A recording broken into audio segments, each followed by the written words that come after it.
Chapter 224. No. Seeing that Yang Chendong saw through his intention at a glance, Bai Peng hurriedly showed a flattering smile and said, "We don't want to go against the imperial court, but this move is too ruthless. As the leader of the merchants, Dong Shuai should represent us and argue with them." Hearing that he had become the leader of the merchants, a title that even he didn't know, Yang Chendong suddenly laughed and said, "Leader? Sixth brother-in-law, don't make fun of me. I am also the Duke of Loyalty and Courage personally conferred by the Emperor of the Great Ming Dynasty. I am also a minister of the imperial court. How can I find trouble with them? No. It's not the same. Dong Shuai, who doesn't know that Walla retreated because of you, but now they just conferred you the title of Duke and left you at home. This is clearly getting rid of the donkey after it has outlived its usefulness. We are all saying that it is unfair for Dong Shuai. Suddenly, the teacup was put on the table heavily.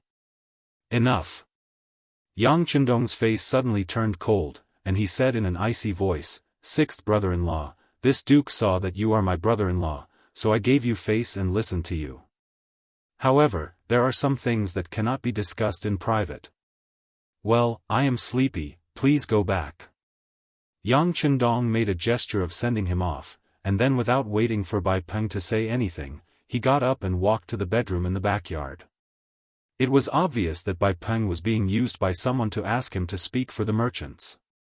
If they won, the merchants would naturally get benefits. Even if they lost, the unlucky ones would only be him who resisted, and those people would still be fine. It was really unexpected that Bai Peng would be willing to do such a thing. Yang Chendong suddenly left the table, and Bai Peng's face was bitter.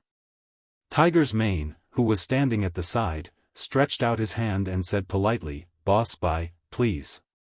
Bai Peng left with some disappointment. Not long after he returned to the capital, rumors began to spread that the newly made Duke of Loyalty, Yang Chendong, was also afraid of the imperial court. Just like Zhang Fu, who had died for his country after being made Duke of Ing, he had become a coward. Even if someone went to the Yang Manor to ask for an explanation about the imperial court's business tax collection, he didn't dare to stand out and fight for it. Even Yang Chendong, who had an uncountable amount of silver, approved of the imperial court's actions. For a moment, the other merchants had nothing to say. They had no choice but to consider the matter of paying the taxes. Once the news came out, it quickly spread to the palace. When Jining received the report from the secret agent of the Brocade Guard, she was overjoyed. This Duke of Loyalty is a man of his word. He promised me before, and he can fulfill his promise very well. However, in this way, his status in the eyes of the merchants will be greatly reduced. If there is a chance to take care of this person, I don't think there will be many people who will speak up for him. Jining was overjoyed. At the same time, she waved her hand to summon a trusted eunuch and said, "Go, tell Commander Lu Gui that there are some things that can be taken care of." In a dilapidated temple on the outskirts of the capital, weeds that were half the height of a man grew everywhere. Even though the weather was getting colder, the weeds still hadn't withered. They displayed their strong vitality. In the temple, weeds, and the occasional chirping of an unknown bird in the sky. This place gave off a desolate feeling. Logically speaking, there should be no signs of human habitation. However, 3 miles away from the temple, there were more than 100 people dressed in black. They were almost the same height. Their eyes were cold and indifferent.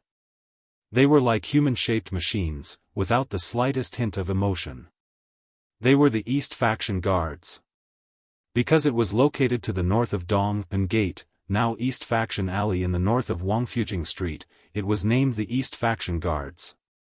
The function of the East Faction Guards was to investigate and defy evil and share power with the embroidered uniform guards. Relatively speaking, the East Faction Guards and the embroidered uniform guards didn't belong to each other. However, because the embroidered uniform guards were established by Ming Chengzu and Zhu Di, and only those who weren't strong enough could enter, their overall quality was higher than the embroidered uniform guards. Over time, they had a feeling that they were above the embroidered uniform guards. Of course, the East faction guards couldn't order the embroidered uniform guards around. Similarly, the embroidered uniform guards couldn't order the East faction guards around. They each had their own authority and did different things that belonged to them. But this time, 100 East faction protectors had suddenly appeared. Such a big battle formation was just to besiege a rundown temple. From this, it could be seen that there must be someone important here. The 100 East faction guards dressed in black walked forward with light steps. They tried their best not to make any noise as they walked. However, there were too many people. With so many people, it was inevitable that they wouldn't make any noise. For example, one of them accidentally stepped on a withered branch and made a slight cracking sound. Once the sound was heard, the other guards nearby all looked over. Then, the leader shook his head. Although the sound was soft, it was equivalent to exposing the target of their encirclement. Attack together. Surround this place. Don't let him escape. After the leader called out softly, the 100 Eastern faction guards immediately sped up and formed a huge encirclement around the small temple. The 100 men in black stopped at almost the same time. They stared at the small temple in front of them that didn't make any noise. They didn't move for a long time. They stood there for the time it took for a stick of incense to burn. When the atmosphere reached its peak, the leader raised his hand. A small crossbow appeared in the hands of all the men in black. They aimed at the only exit of the small temple. Lord Ji, you've already been surrounded. I know you have some tricks up your sleeve, but can you face 100 of us alone? If you don't come out, we'll have to set fire to the temple. The leader stared straight at the entrance of the small temple. During this process, he didn't even dare to blink. His voice spread out, and in the quiet little temple, it was very clear and bright. As his voice rang out, the sound of footsteps suddenly came from the originally silent small temple. Ha ha ha, Chen Guan must have been unable to hold himself back and spilled the beans. Otherwise, you wouldn't have been able to find this place. His laughter was very bright and clear. In an instant, it spread far and wide. When the leader of the black-robed men heard this, a faint smile appeared on his face. Chen Guan hadn't lied. Ji Guang really was here. Ji Guang, the former commander of the embroidered uniform guards, was a 4th-rank official. At the same time, he was Wang Zhen's trusted aide. Ever since Wang Zhen was killed in front of the Tumu castle, Ji Guang had disappeared. Along with him, the money and wealth that Wang Zhen had obtained through various means over the years had disappeared. Ji Ning, who had regained power, didn't care that much about Ji Guang's disappearance. However, he couldn't accept the fact that the treasure had disappeared as well. It was the same at any time. If you wanted to succeed, you needed money first. Only when those who followed you benefited from it would more and more people would gather. Since Ji Guang had disappeared along with the treasures, no one would believe that they had nothing to do with it. If they found Ji Guang, they might be able to find out where the treasure was buried. For this matter, Ji Ning was very attentive. He even found a random reason to take down the head eunuch of the Imperial Horse Directorate, Chen Guan.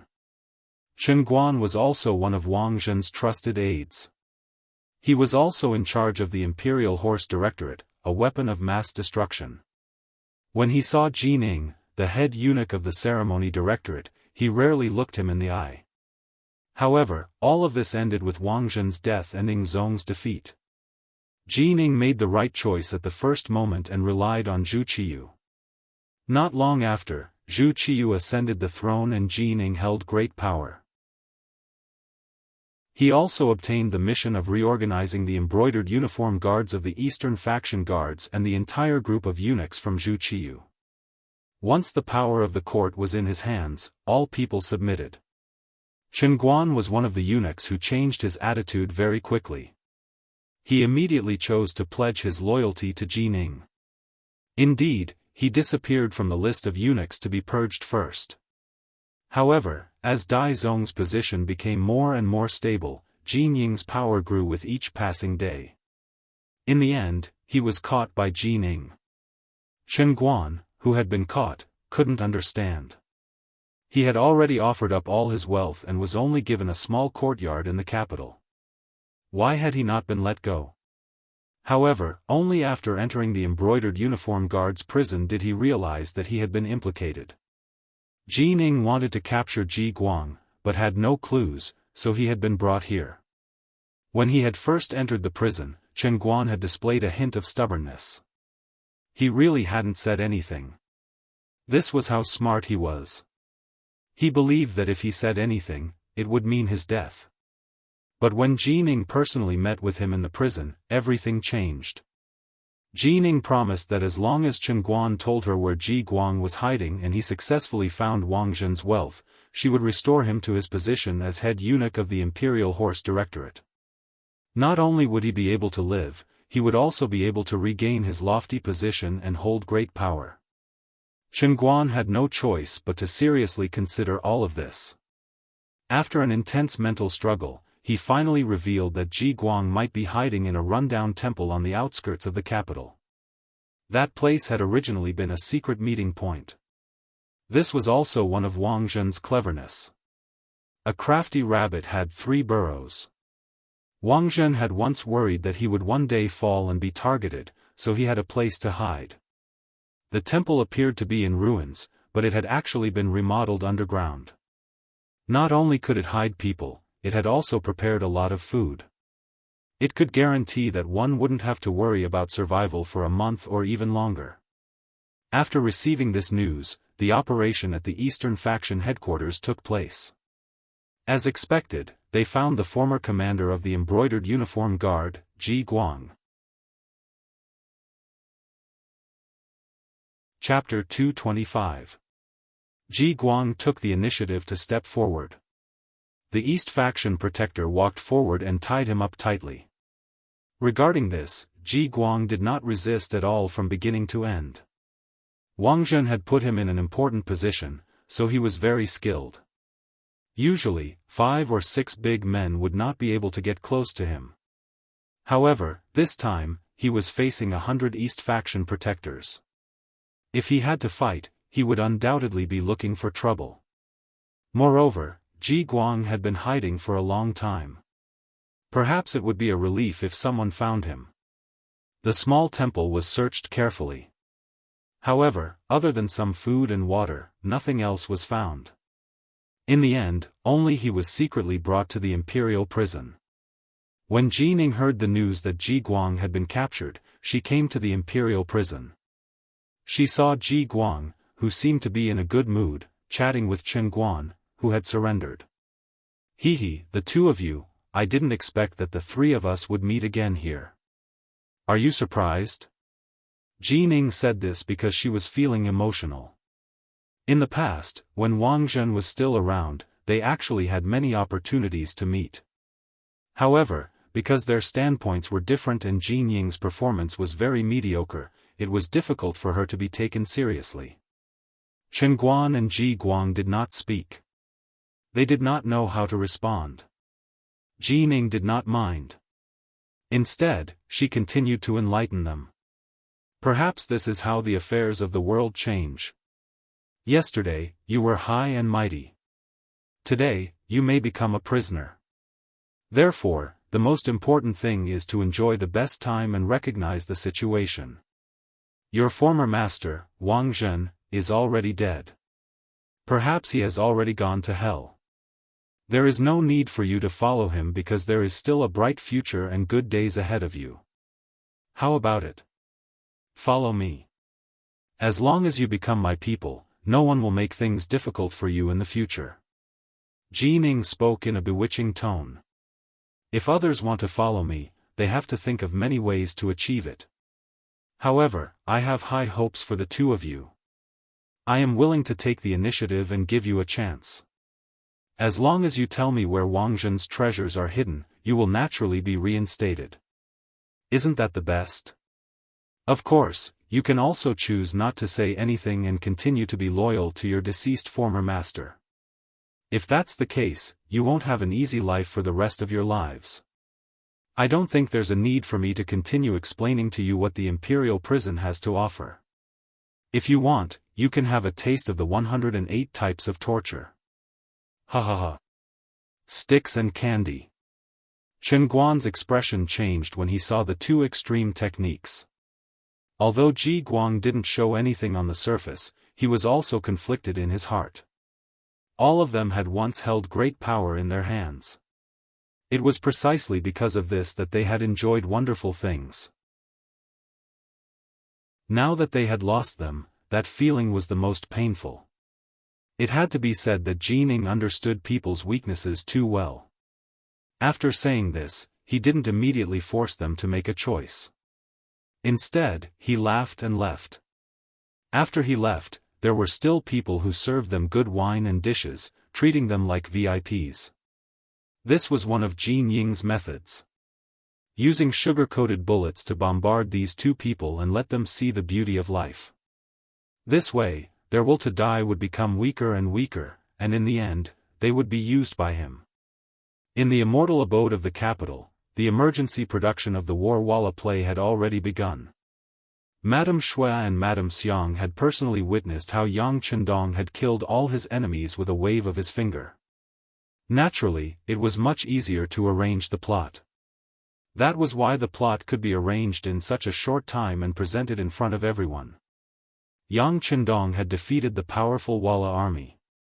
Everyone in the capital knew about this, and even a child of 2 or 3 years old would remember the name of the Dong Shui.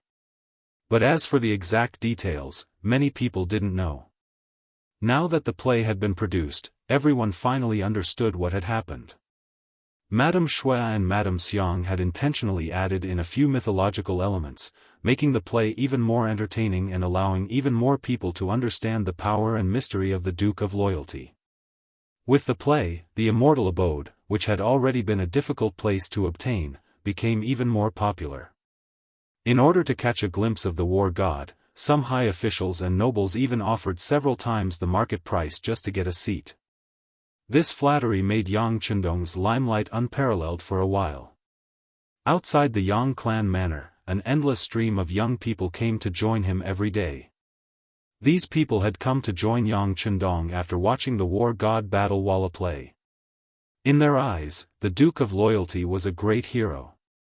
Good men should follow in the footsteps of such a person, so that they wouldn't have wasted their lives. Outside the manor, people would come to join him every day, willingly renouncing their original identities to join Yang Chendong, even if it was just a servant. But Yang Chendong didn't accept any of this. If he wanted to develop, he naturally couldn't do without people. There were indeed many men who were knowledgeable and had good physical fitness among those who sought refuge from Yang Chendong. However, Yang Chendong did not want any of them. For no other reason than the fact that he didn't know much about these people. Who knew if some of them were spies sent by Dai Zong or even Ing Zong? Even though there weren't many secrets in the Yang clan manor, Yang Chendong didn't want to waste his energy on guarding against the people around him. He still had too many things to do, such as arranging for Tingshan to escort goods to the Walla. After meeting with Yes Hen last time, they decided on an important matter of trade. Now that the Walla's army had retreated from the Ming dynasty's territory, the matter of trade naturally began. The only difference was that the ones in charge this time were the mercenaries led by Tingshan. First of all, the mercenaries didn't have to pay taxes to Zhu Qiyu.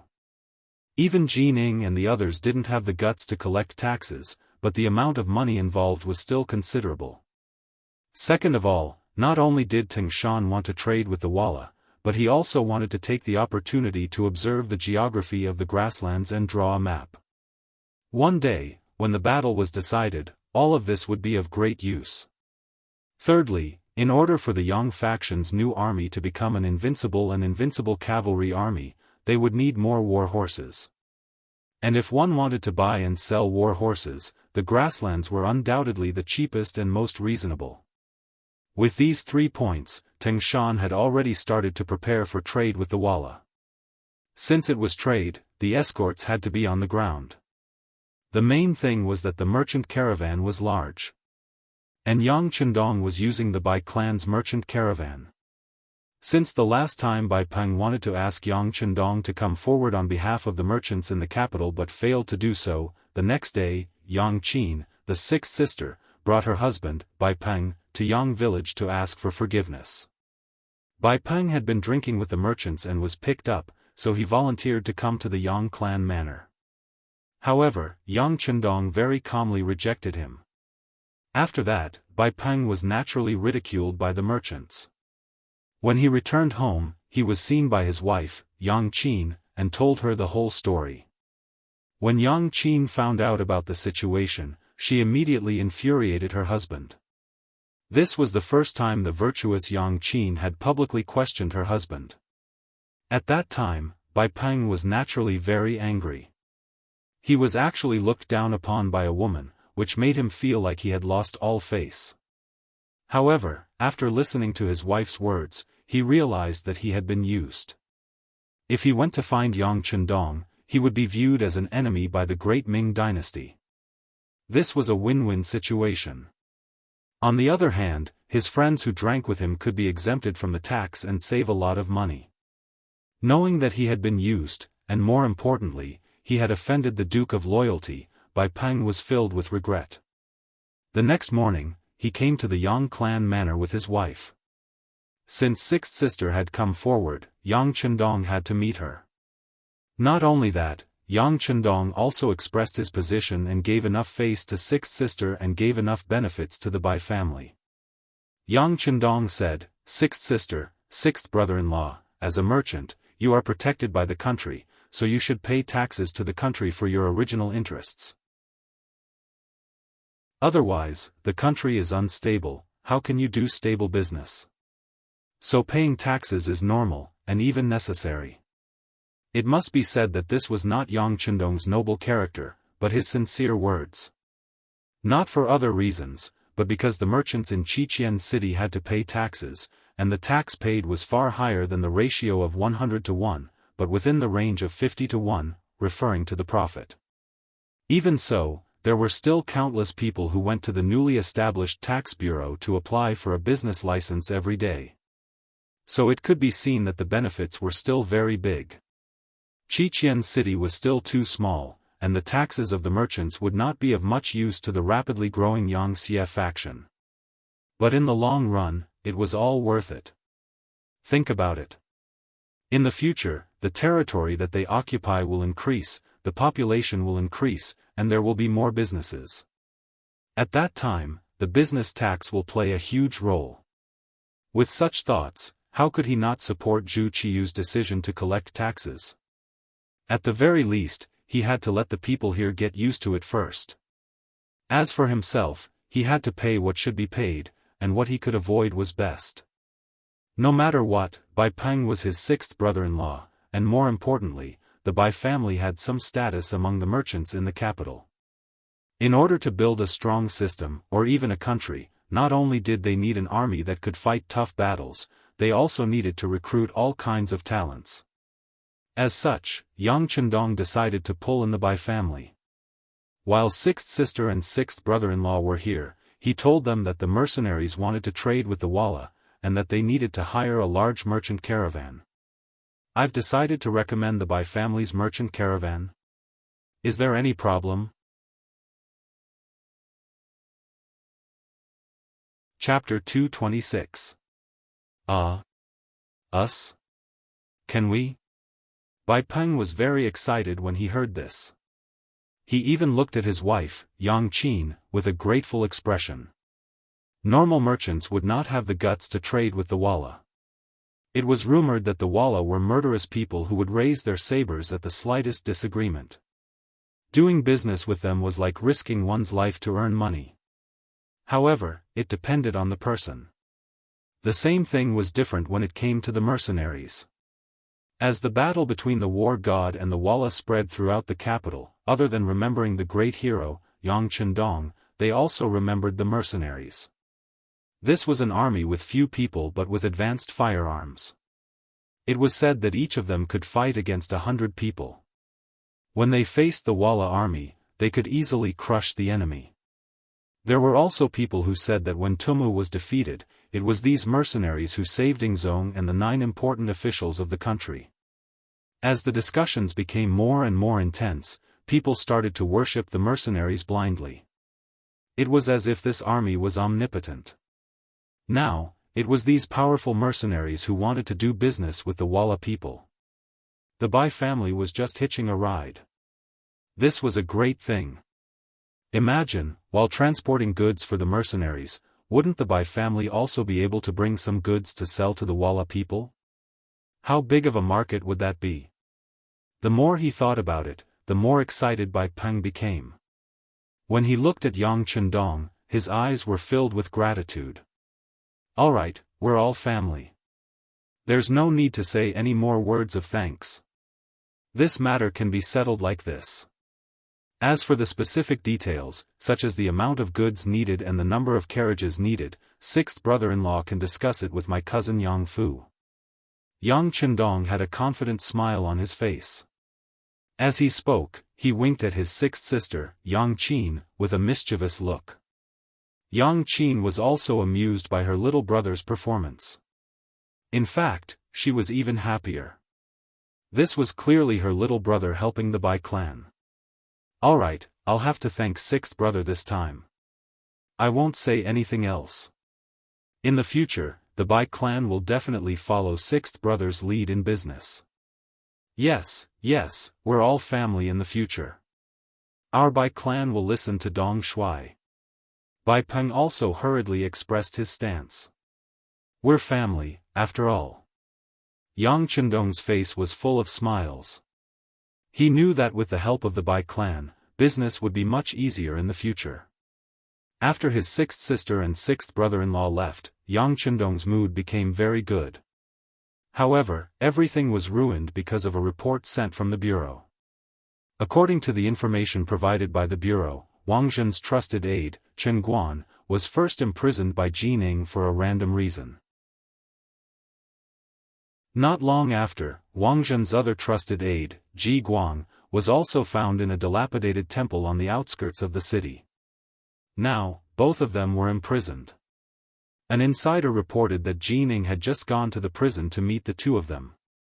As for what exactly they talked about, it would take time to find out. Looking at this piece of fresh information, Yang Chendong threw it on the desk. Inform the bureau to investigate all the eunuchs and brocade guard officials who originally belonged to Wang Zhen and have defected to Jining. Find out the pattern of their activities. Yes.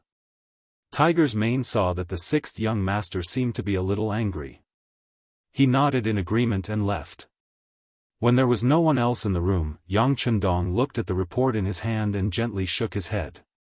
It's best that you don't provoke me. Otherwise, I guarantee that you'll regret it.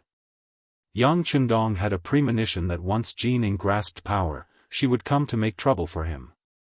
However, he hadn't expected things to happen so quickly. 5 days later, just as Tingshan had left the capital with a company of Lingfeng and a caravan of 300 carriages from the Bai clan and was heading in the direction of the Walla, 2 unexpected guests arrived at the Yang clan manor that afternoon. These 2 were Chen Guan and Ji Guang. After spending 2 days in the imperial prison, the 2 of them had finally thought it through. Rather than being loyal to a dead person, it was better to live on and enjoy the temptations and beauty of the world. They had chosen to join Jining. As a sign of their loyalty, they had taken out all the treasures that Wang Zhen had hidden away when he left the capital and handed them over. A rough estimate put the value of the silver and the items together at nearly 5 million taels of silver. From this, one could see just how much money he usually had. And this didn't even include the deeds to the houses and lands. Among these contracts was the one that Wang Zhen had signed with Yang Chendong. He had invested 2 million taels of silver into the Immortal abode, and after 1 year, he would receive a one-time dividend of 2,500,000 taels. He would then receive a minimum of 200,000 taels of silver each month. It was written that as long as the Immortal abode and Heaven beyond heaven continued to operate, this contract would remain in effect. Ji Ning was naturally overjoyed to receive such an enormous fortune. When she saw the contract between Wang Zhen and Yang Chendong, she immediately had an idea. She first reinstated Chen Guan as the head eunuch of the Imperial Horse Directorate and Ji Guang as the commander of the Embroidered Uniform Guard. Then, she arranged for the two of them to ask Yang Chendong for money. After nearly a year, the Immortal abode had become the most popular restaurant in the capital. Countless customers lined up outside every day, so one could imagine how popular the restaurant was. Now was the time for this contract to take effect. Chen Guan and Ji Guang went to a side hall of the Yang clan manor. Compared to before, they were much more respectful today. If not for Jin Ying's urging, they wouldn't even have wanted to make this trip. Yang Chendong was no longer the same person as before. Although he had only been in the capital for a little more than a year, his status was completely different from when he had first arrived. He was now the Duke of Loyal and Gallant, holding the title of Duke. Most importantly, he had a mercenary army that could strike fear into the hearts of the Walla. It was precisely because of this that Chen Guan and Ji Guang had chosen to come today. This was because a group of 100 mercenaries had just left for the Walla this morning. At this time, only 100 mercenaries were left in the capital. Some of them were stationed at the Yang Clan Bank, Heaven Beyond Heaven, and Immortal Abode. The true number of mercenaries in the Yang Clan manor was only 30. Sensing that Yang Chendong's strength was at its weakest, the two of them decided to go to the Yang Clan manor. After handing over their visiting cards, they went to a side hall in the outer courtyard to wait. In the side hall were 4 other Cold Front brothers dressed in camouflage uniforms. They stood in pairs, their eyes fixed on Chen Guan and Ji Guang. A tense and oppressive aura permeated the room. Ji Guang had won Wang Zhen's trust not only because of his loyalty, but also because he was one of the strongest members of the Embroidered Uniform Guard. However, even he didn't have the slightest chance of victory when facing the 2 Ling Feng who were staring at him. Time passed like this, minute by minute, second by second. After an entire hour, Yang Chendong still did not appear. But Chen Guan and Ji Guang were already drenched in cold sweat. They truly couldn't understand how these mercenary brothers had managed to remain motionless for an hour, only keeping a close eye on their movements. Were they not tired? They naturally didn't know that the most basic requirement for cold front soldiers was to train their posture. It was often possible for them to stand there for an entire morning, or even longer. Not to mention that it had only been an hour. But no matter who it was, if they were stared at for an hour, they would feel their hair stand on end. Just as the two of them were wondering if they should leave first and come back another day, Yang Chendong, dressed in green, yawned as he walked into the side hall, accompanied by Tiger's Mane on his left and Beta Persei on his right. As soon as they entered the hall, Yang Chendong said politely, "Ayaya, I slept too deeply. I heard that you've been here for an hour. I'm really sorry." Although he said he was sorry, he didn't seem to be sorry at all. Yang Chendong sat down on the chair at the head of the table, then drank the fragrant tea brought by Tiger's Mane and asked casually, "You two just came out of the imperial prison. I haven't congratulated you yet. Sigh, if Eunuch Wang was still here, I'm sure you wouldn't have to suffer like this." The moment he came up, he brought up the matter of the two of them in prison and even mentioned Wang Zhen's name. Chen Guan and Ji Guang's expressions turned ugly. Now that they had sided with Ji Ning, it was tantamount to betraying Wang Zhen. If someone said the name of the previous owner in front of you, no matter who it was, their expression wouldn't be good. Their expressions were ugly. They knew that Yang Chendong was disgusting them, but they couldn't vent their anger. Was the Duke of Loyalty so easy to offend? Especially when there were 6 burly men staring at them. They were afraid that if they did anything extreme, they would walk out of here in one piece. Their expressions were ugly, and their hearts were filled with unwillingness. But since they were here, they had to get down to business. After Chen Guan gave Ji Guang a look, a contract was delivered to Yang Chendong. "Duke Yang, take a look at this first." The contract was delivered to Tiger's Mane first, then placed in front of Yang Chendong. Putting down the teacup in his hand, Yang Chendong looked at the contract curiously, then laughed. This Wang Zhen, he's still playing this game with me. Back then, he clearly said that the contract was lost. Now, he suddenly appeared. Is he trying to act shamelessly? Ha ha ha. He seemed to be talking to himself, but also seemed to be talking to Chen Guan and Ji Guang. Then, in front of the two of them, he tore the contract into pieces. This action frightened Chen Guan and Ji Guang. The two of them seemed to instinctively stand up. Following their movements, the four men who had been watching them closely also took a few steps forward and came to their side. From the looks of it, if they dared to do anything extreme, they would immediately attack.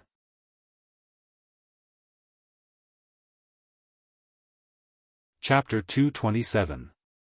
Duke Yang? What do you think you're doing? Chen Guan asked angrily. This was clearly a scoundrel trying to deny the debt. Although Ji Guang didn't say anything, his tightly clenched fists were enough to express his anger and dissatisfaction. Yang Chendong, on the other hand, acted as if he didn't see anything. He smiled and shook his head. Please don't take offense. My guild will give you an explanation for this matter. Tiger's Mane, go to my study and bring me the contract with Wang Zhen's handprint. Tiger's Mane nodded and left to carry out his orders. Chen Guan and Ji Guang couldn't help but glance at each other, a trace of surprise in their eyes. They didn't understand what that handprint contract meant. However, when Tiger's Mane returned and Yang Chendong placed a contract with his handprint on it in front of them, they understood what was going on. The contract was a receipt. It said that Wang Zhen was in urgent need of money due to the upcoming battle with the Walla, so he took 2,500,000 taels of silver from the Immortal Abode in advance. Because of the breach of the contract, the Immortal Abode's income would have nothing to do with him in the future. There was no writing on the contract, only a bright red handprint. In other words, with this receipt, Yang Chendong and Wang Zhen no longer had any debts. Do you two see this? Before I left for the Walla, Eunuch Wang came to me and said that he was in urgent need of money. He also said that he couldn't find the contract he had written with me, so he sent me this receipt. It also has his handprint on it. Yang Chendong's voice was still echoing in the side hall, but Chen Guan shook his head firmly. That's impossible. This eunuch has never heard of such a thing. That's right. Even if there was such a thing, Eunuch Wang would have left behind a signature and not just a handprint, Ji Guang said confidently. No wonder they thought this way. It was just a handprint. How could they be sure that Wang Zhen had left it behind when he was already dead? Seeing their suspicious expressions, Yang Chendong was displeased. He said sternly, "What?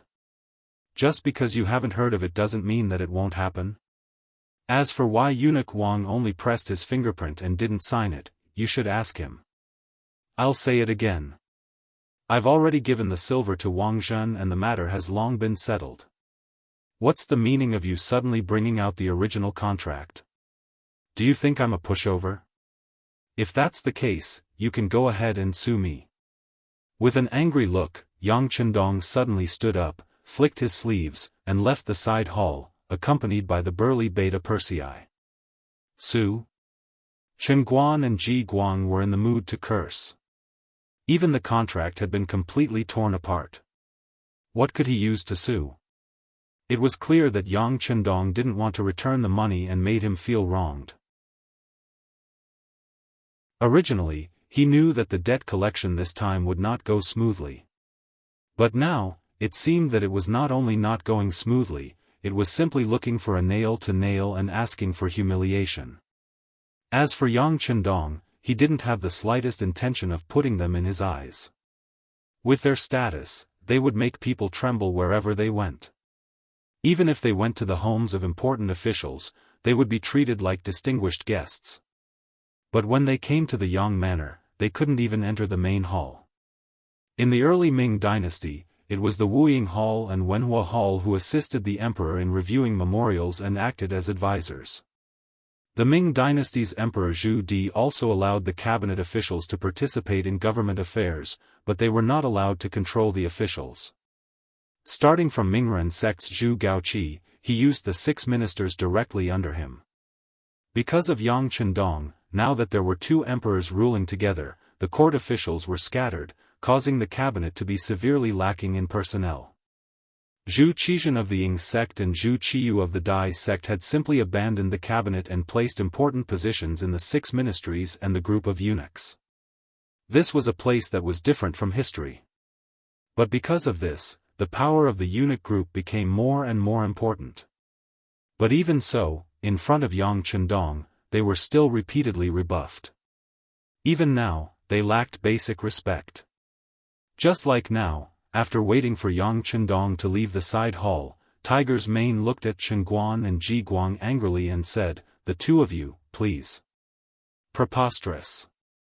Seeing that the other party was going to drive them away, Ji Guang finally couldn't hold it in anymore. After a flash of coldness flashed in his eyes, he suddenly reached out to grab Tiger's Mane's neck. Like a giant eagle stretching out its claws, he went straight for the throat. Previously, Ji Guang had been hiding in the ruined temple for a long time and had been sullen for a long time. Now that he was finally restored to his official position, he could finally show his strength. Now, he was treated so lightly by a duke with no real power, and even a servant dared to shout at him. How could he bear it? Ji Guang, who was angry, finally couldn't hold it in and exploded. His arm was like a long snake. Under the sudden explosion, there seemed to be a popping sound in the air as he grabbed at the air. "Come at me." Facing this sudden attack, Tiger's Mane wasn't afraid. Instead, he was happy and calm. With a loud laugh, his body suddenly leaned back. With his feet as the axis, his whole body leaned back. Although he was leaning backwards, he did not fall down. Instead, he was like a roly-poly toy. When he fell down, he spun around and stood firm again. At the same time, he threw a heavy punch forward like a tiger stirring up wind. Ji Guang had the idea of striking first to gain the upper hand. He threw a quick punch in order to vent the anger in his heart and also to remind Yang Chendong that he, an embroidered uniform guard, wasn't so easy to deal with. He had real skills. Never would he have thought that his punch would hit nothing but air. When he didn't hit the target, his body naturally leaned forward. At this time, Tiger's Mane threw a heavy punch back. As expected of an expert in the embroidered uniform guard, Ji Guang's reaction was very fast. When he saw the heavy punch in front of him, his body quickly retreated. In the eyes of others, the punch was close to the chest. It seemed like it could hit at any time, but it was always just a little bit off. Ji Guang kept retreating while Tiger's Mane kept chasing. This situation continued until Ji Guang's body leaned back to a certain extent. Until Tiger's Mane used up all the strength in his punch, there was still a distance of 2 centimeters between them. At this moment, the 2 of them had already stood still and maintained a somewhat ambiguous aura. Ji Guang's body leaned back and Tiger's Mane's body leaned forward, so that the distance between their eyes was less than 50 centimeters. Hee.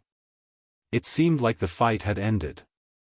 While Ji Guang was still secretly shocked by the strength of the Yang family servants, he suddenly saw a strange smile on Tiger's Mane's face. This smile made Ji Guang's heart sink. He instinctively had a bad feeling. As soon as he sensed it, he saw Tiger Light's fist, which was about to hit Ji Guang's chest, suddenly turn into a palm.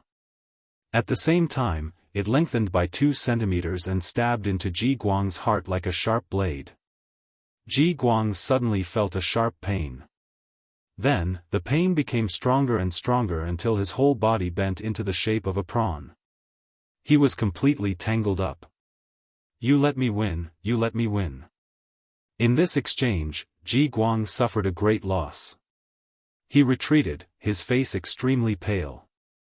However, the two members of the Cold Blade Division who had been staring at him didn't have any intention of letting him go. They stepped forward, one on the left and one on the right. They clenched their fists and looked like they were going to teach him a lesson. He actually dared to make the first move under their watch. This was a provocation to them. Forget it, forget it. He has already learned his lesson. Of course, if he dares to make a move for no reason next time, we will have to beat him up again and hand him over to you to deal with. Tiger's Mane took advantage of the situation and stopped the two members of the Cold Blade Division. However, his words were full of sarcasm. He couldn't beat them in a fight, and he wasn't competitive in scaring them. Moreover, he didn't have a handle on them. Chen Guan analyzed that there was no point in staying here. Alright, Wuxia Xianxia, let's go. However, as the saying goes, the mountains will not change and the rivers will flow forever. Let's wait and see. No matter what, he was still the head eunuch of the Imperial Horse Directorate. He was used to being high and mighty. Now that he had been slapped in the face, it was in line with his personality to leave behind such harsh words. If it were anyone else, hearing such a threat, even if they didn't tremble in fear, their expression would have changed greatly. However, in Tiger's Mane's eyes, he laughed out loud in a completely different manner. As the saying goes, the mountains will not change. In that case, let's wait and see. I only hope that Eunuch Chen won't regret it. This duke has never known what regret is. Chen Guan angrily reprimanded Tiger's Mane, his face full of indignation. When these words came out, Tiger's Mane's face was also full of anger. Eunuch Chen, you're just a eunuch. Please remember your status. You can call yourself an eunuch, but you can't call yourself an eunuch. Otherwise, you'll have to pay a heavy price. Ha ha ha. As if he had found a way to turn the tables, Chen Guan laughed out loud. My apologies, this duke is already used to calling myself an eunuch. I'm afraid I can't change it, ha ha ha. Chen Guan pulled Ji Guang, who had been punched, away and left Yang Manor. However, as soon as they left the manor, he changed from his earlier laughing expression to that of Ji Guang. Wuxia Xianxia, this time we messed up our mission. I'm afraid that Eunuch Jean won't be too happy. What should we do? Humph. Daring to hurt a member of our embroidered uniform guard, this loyal eunuch is clearly audacious. Next, this official will let them know that there are some things that they can't do, or even think about. Don't worry, I'll make arrangements when I get back. Ji Guang's face was full of anger, but he couldn't be blamed for his actions. Tiger's Mane's punch just now wasn't light. If it weren't for his superb martial arts skills, it was possible that he would have lost half his life. Alright, if you need this duke's cooperation, just let me know, Chen Guan said angrily. It was obvious that at this moment, he hated Yang Chendong to the bone.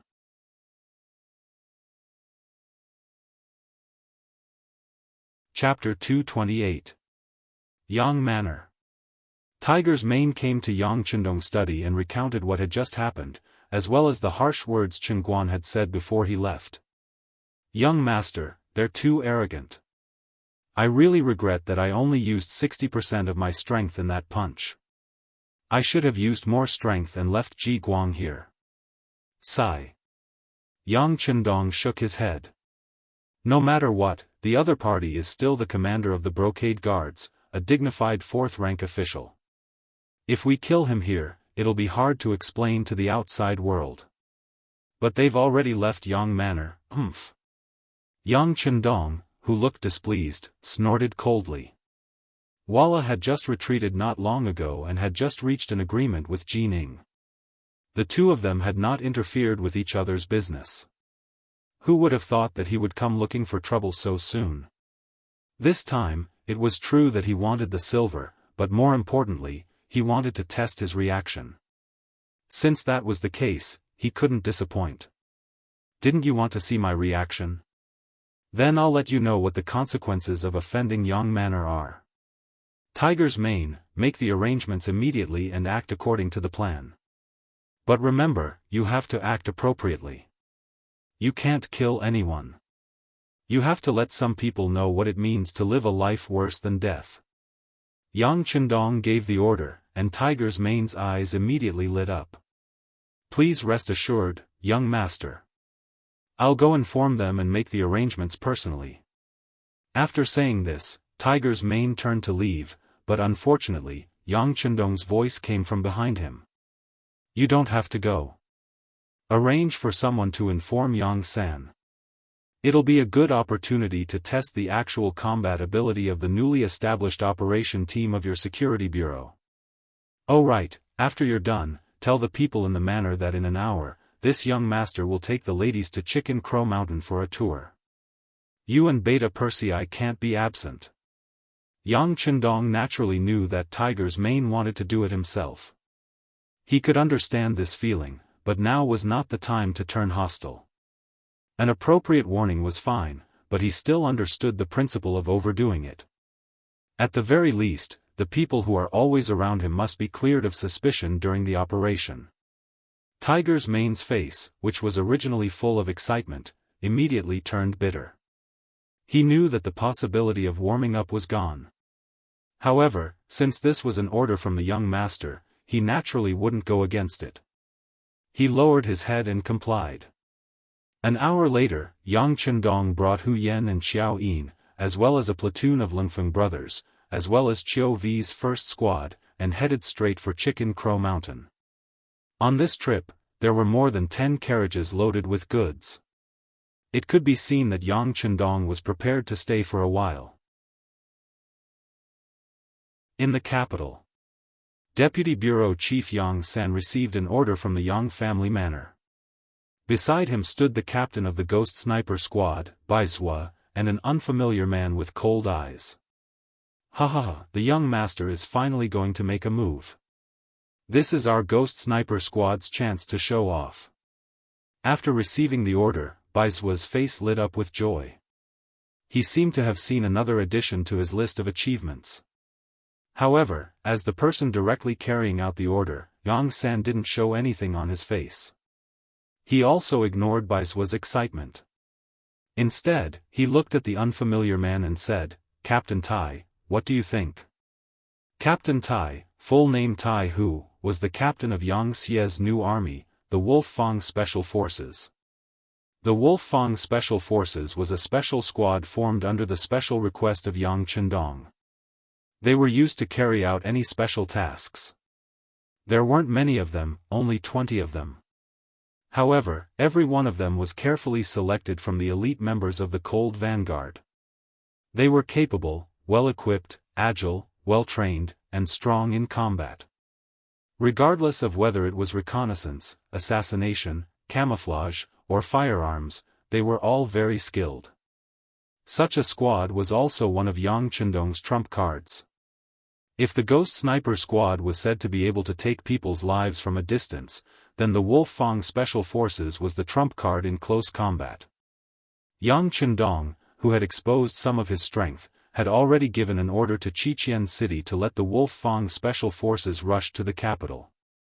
This time, in order to give a warning to the eunuch group, he temporarily lent them to Deputy Bureau Chief Yang San so that they could complete the task better.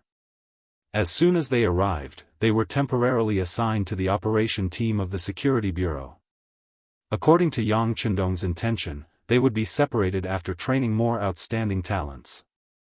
Tai Hu, who was named, answered without hesitation when asked what he thought of this matter. The sixth young master's words are orders. It is an order that must be completed. Deputy Bureau Chief Yang San, please give the task to us. We will definitely give you a surprise tonight. Okay, I believe in Captain Tai. If you have any ideas, just do it. If you need our cooperation, please let us know. My security bureau and the Ghost Sniper Squad will fully cooperate with you. Yang San's voice came out immediately. Since Yang Chendong attached so much importance to this matter, Yang San of course had to perform well. This was also the first appearance of the Wolf Fang Special Forces since its establishment. It was time for them to show their skills. Nanxing district of the capital. There were many ancient courtyards here. Most of these courtyards belonged to the royal family, so many of them were eventually occupied by eunuchs. The pavilion closest to the water enjoys the moonlight first. With the emperor's trust, the eunuchs were powerful, they acted on behalf of the emperor, and they were awe-inspiring. In one of the courtyards, a beardless man in brocade clothes was resting in a small pavilion in the courtyard. Although this person looked ordinary and was not tall enough, in fact, he was a eunuch leader with real power. He was in charge of more than 30 eunuchs. And with his position, he was qualified to have the right to live outside. When he was not on duty, he would go back to his small courtyard to enjoy himself. He abandoned the servile appearance in the palace and bowed to everyone. He enjoyed the feeling of being the master. Two delicate-looking maids brought a fruit plate and tea to the small pavilion and served the eunuch. He squinted his eyes happily as he enjoyed himself. This was the life of a superior person. This was the dream he should pursue. Just as he was enjoying his beautiful life, the eunuch, who had just closed his eyes, felt that his surroundings were quiet. That kind of silence gave him a creepy feeling. Instinctively, he wanted to open his eyes to see what was going on. Just as he had this thought, a cold chill came from his neck. Although he still did not open his eyes, his perception had told him that there should be a sharp and cold dagger on his neck. Don't even think about opening your eyes. Otherwise, the moment you see my face, it will be the moment you meet the king of hell. A cold and indifferent voice suddenly sounded in his ear. This voice made the eunuch's body tremble. The smooth and slick side of his bones was also revealed. "Brother, I won't open my eyes. Please don't hurt me. Tell me, what do you want? Is it silver? I don't have much, but it is enough for ordinary people to live a peaceful life." Pooh! Just as he finished speaking, there was a sudden pain in his right arm. The eunuch could not help but open his mouth and howl. However, the coldness that had just left returned to his neck. You can scream, but before they arrive, I guarantee that the first person to die will be you." "Ah! I won't scream. When he felt the killing intent, the eunuch became very obedient. Pooh! Another knife stabbed into his left arm. The eunuch almost could not help but scream. Although he controlled his voice because of the fear of death, his whole body could not help but twist. He really could not understand. Why did the other party stab him twice without any request? Could it be that this was not for money, but because he had offended someone and was here to seek revenge? Fortunately, the answer came out quickly. He heard the voice in his ear. "You better remember, you can call yourself this eunuch in the future, but you must not call yourself this eunuch to save trouble. Otherwise, next time, I won't just hurt your arms, I will directly take your life. Remember." The cold voice was still echoing in his mind, but the eunuch's mind was already at a loss. He really couldn't figure out what was going on. Could it be that the other party wanted to kill him because of a title? What kind of logic was this? How was this possible? If this matter was told to him by someone else, it would be hard to believe. But now, the real thing was happening to him. Moreover, the piercing pain under his arms made him want to twitch uncontrollably. Everything was so real that it couldn't be faked. So what was going on? Village Gazing Pavilion. This was one of the most famous restaurants in the capital. Before the rise of the Immortal abode, no one would have doubted that this was one of the 10 great restaurants of the capital. But now, this place had fallen into decline. But even though it had declined, it had once been prosperous. One could still see its former glory here, and it could still attract nostalgic customers. Ji Guang was one of them. Before Yang Chendong had come to the capital, before the Immortal abode, Ji Guang had been a frequent customer here. Because of his generosity, the proprietress of this restaurant had treated him with special treatment.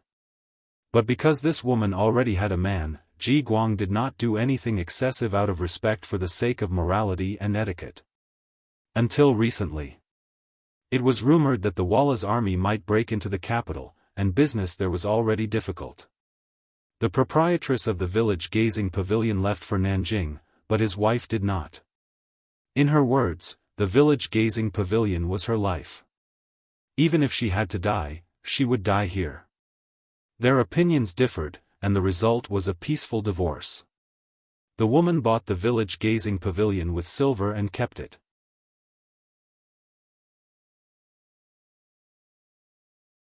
Chapter 229. A while ago, Ji Guang had been hiding in the ruined temple and had no idea what was going on in the outside world. This time, after pledging allegiance to Ji Ning, he finally regained his freedom. Tonight, he appeared here and saw Li Xiu, the woman who still had some charm and had feelings for him. In the private room, Li Xiu, boldly confided her feelings to Ji Guang. She also said that as a divorced woman, she did not ask to be a bride.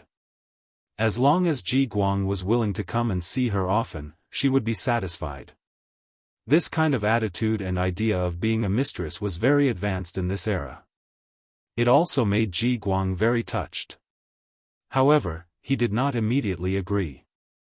According to his thinking, although his position seemed to be high and powerful, he didn't know how many people were watching him. If he wasn't careful, he didn't know where he would lose his life. He couldn't give Li Xiu any sense of security. He did not agree. When Ji Guang left the village pavilion, although he did not look back, it was as if he had eyes in the back of his head. He could feel that Li Xiu was heartbroken and tearful. Hardening his heart, Ji Guang did not look back. He walked out of the village pavilion and came to the street. At this time, it was already the curfew time and the street was very deserted. However, as the commander of the embroidered uniform guards, Xianxia naturally did not have to worry about being interrogated by the military office of the 5 cities. He was still thinking about Li Xiu, and walking alone on the quiet street. Suddenly, a bone-chilling feeling spread throughout his body. An instinct made him stop abruptly and reach out to touch his waist out of habit. Ji Guang's reaction was very fast. With his sixth sense, he sensed the danger in advance. It was a pity that he was facing Tai Hu, the captain of the Lengia Special Forces. Tai Hu originally wanted to make a move on Chengguan, but the Security Bureau's intelligence showed that this person would not come out of the palace tonight. Therefore, he settled for the next best thing and chose Ji Guang. He heard that this person had some skills and wanted to learn from him. Tai Hu, who suddenly appeared, did not wait for Ji Guang to draw his sword. He slashed at him first. A piece of hair fell down from the tip and fluttered to the ground. Ji Guang's face was already ghastly pale. He knew that it was not that his opponent's saber technique was not good enough, but that he had done it intentionally. If his opponent had wanted to take his life, he would have been a dead man by now. Who are you? Why do you want to kill me? Do we have any grudges? Ji Guang stared at the other's eyes in the dark and asked nervously. Cut the crap and draw your blade. Today, I'll teach you a lesson. You'll understand how laughable your little bit of martial power is in front of a true expert.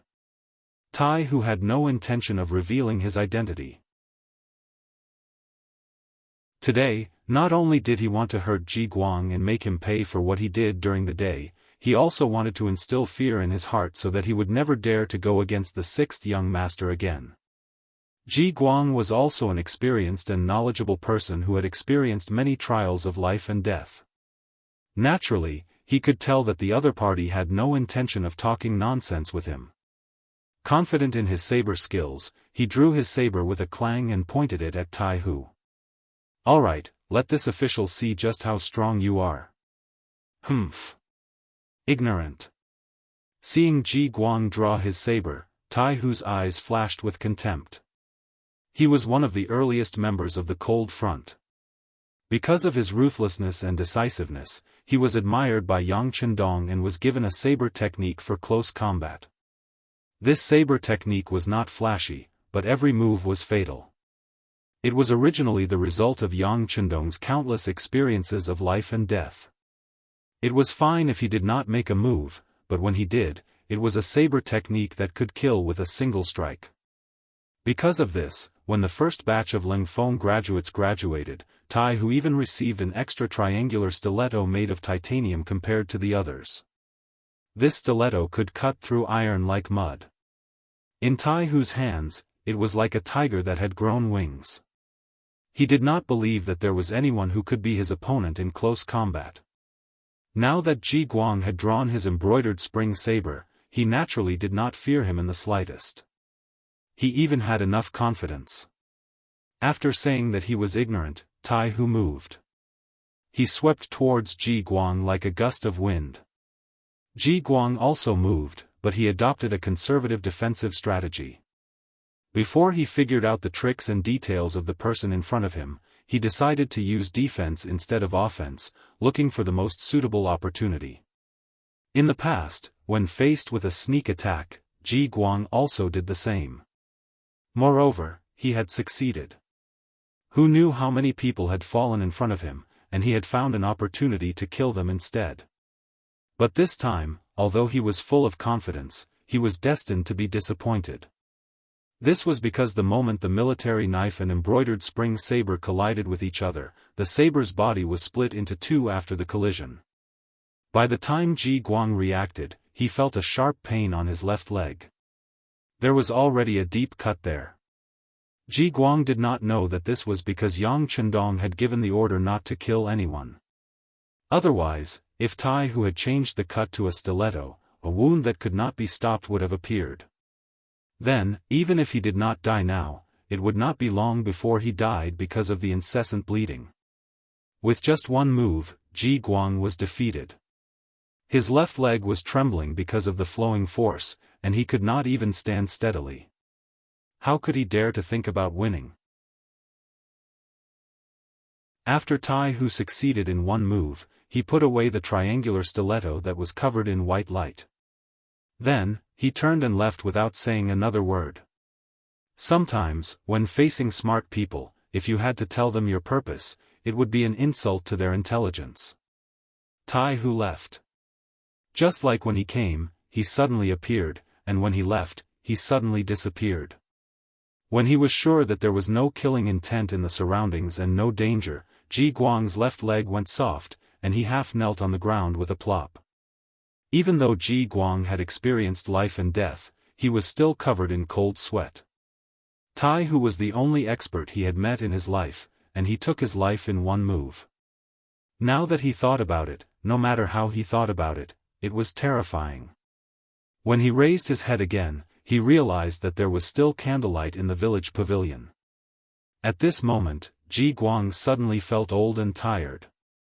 In his position, he was prominent in front of others, but who knew how fearful he was when there was no one around?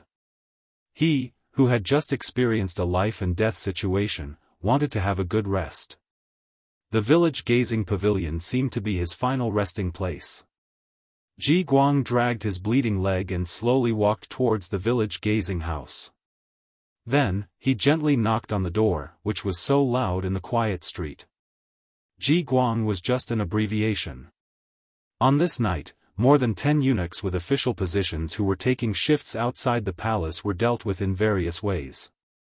Some were injured in the arms, some in the legs.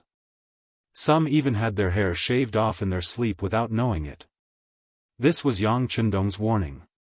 Any eunuch who dared to call himself a eunuch and was not a eunuch would be punished.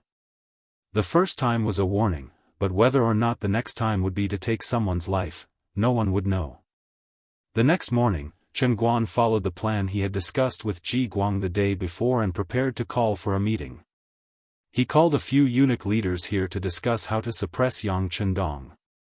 But before he could send out the order to summon the eunuchs, more than 10 pieces of information arrived.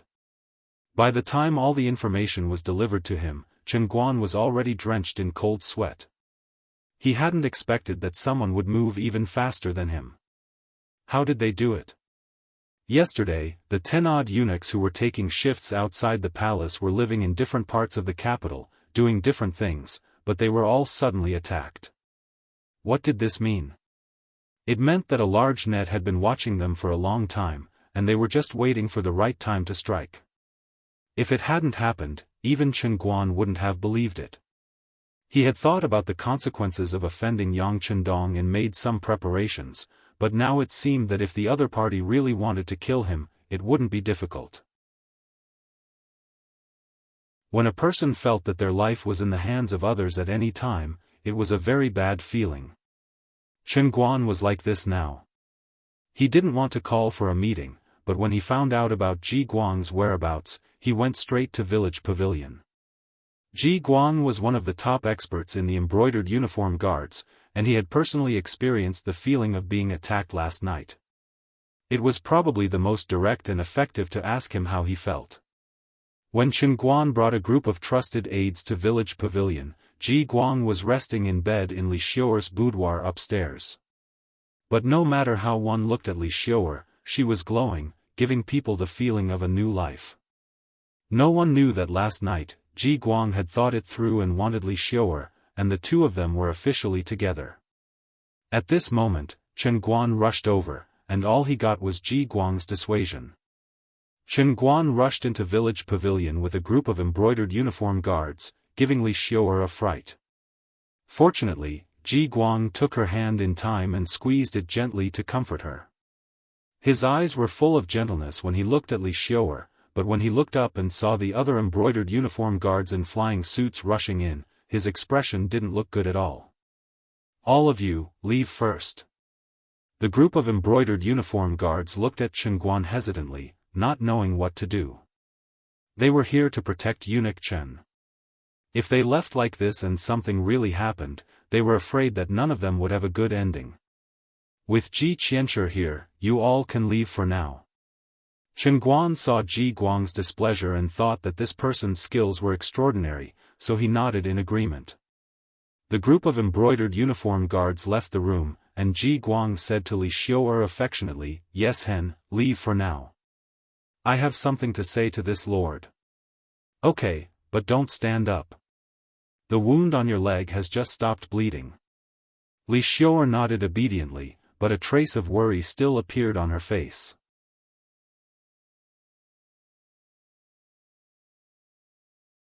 Chapter 230. I will. Ji Guang chuckled and watched Li Xiuer leave the room. Chen Guan's concerned voice sounded. "What's wrong? Are you hurt?" "Yes, I'm hurt.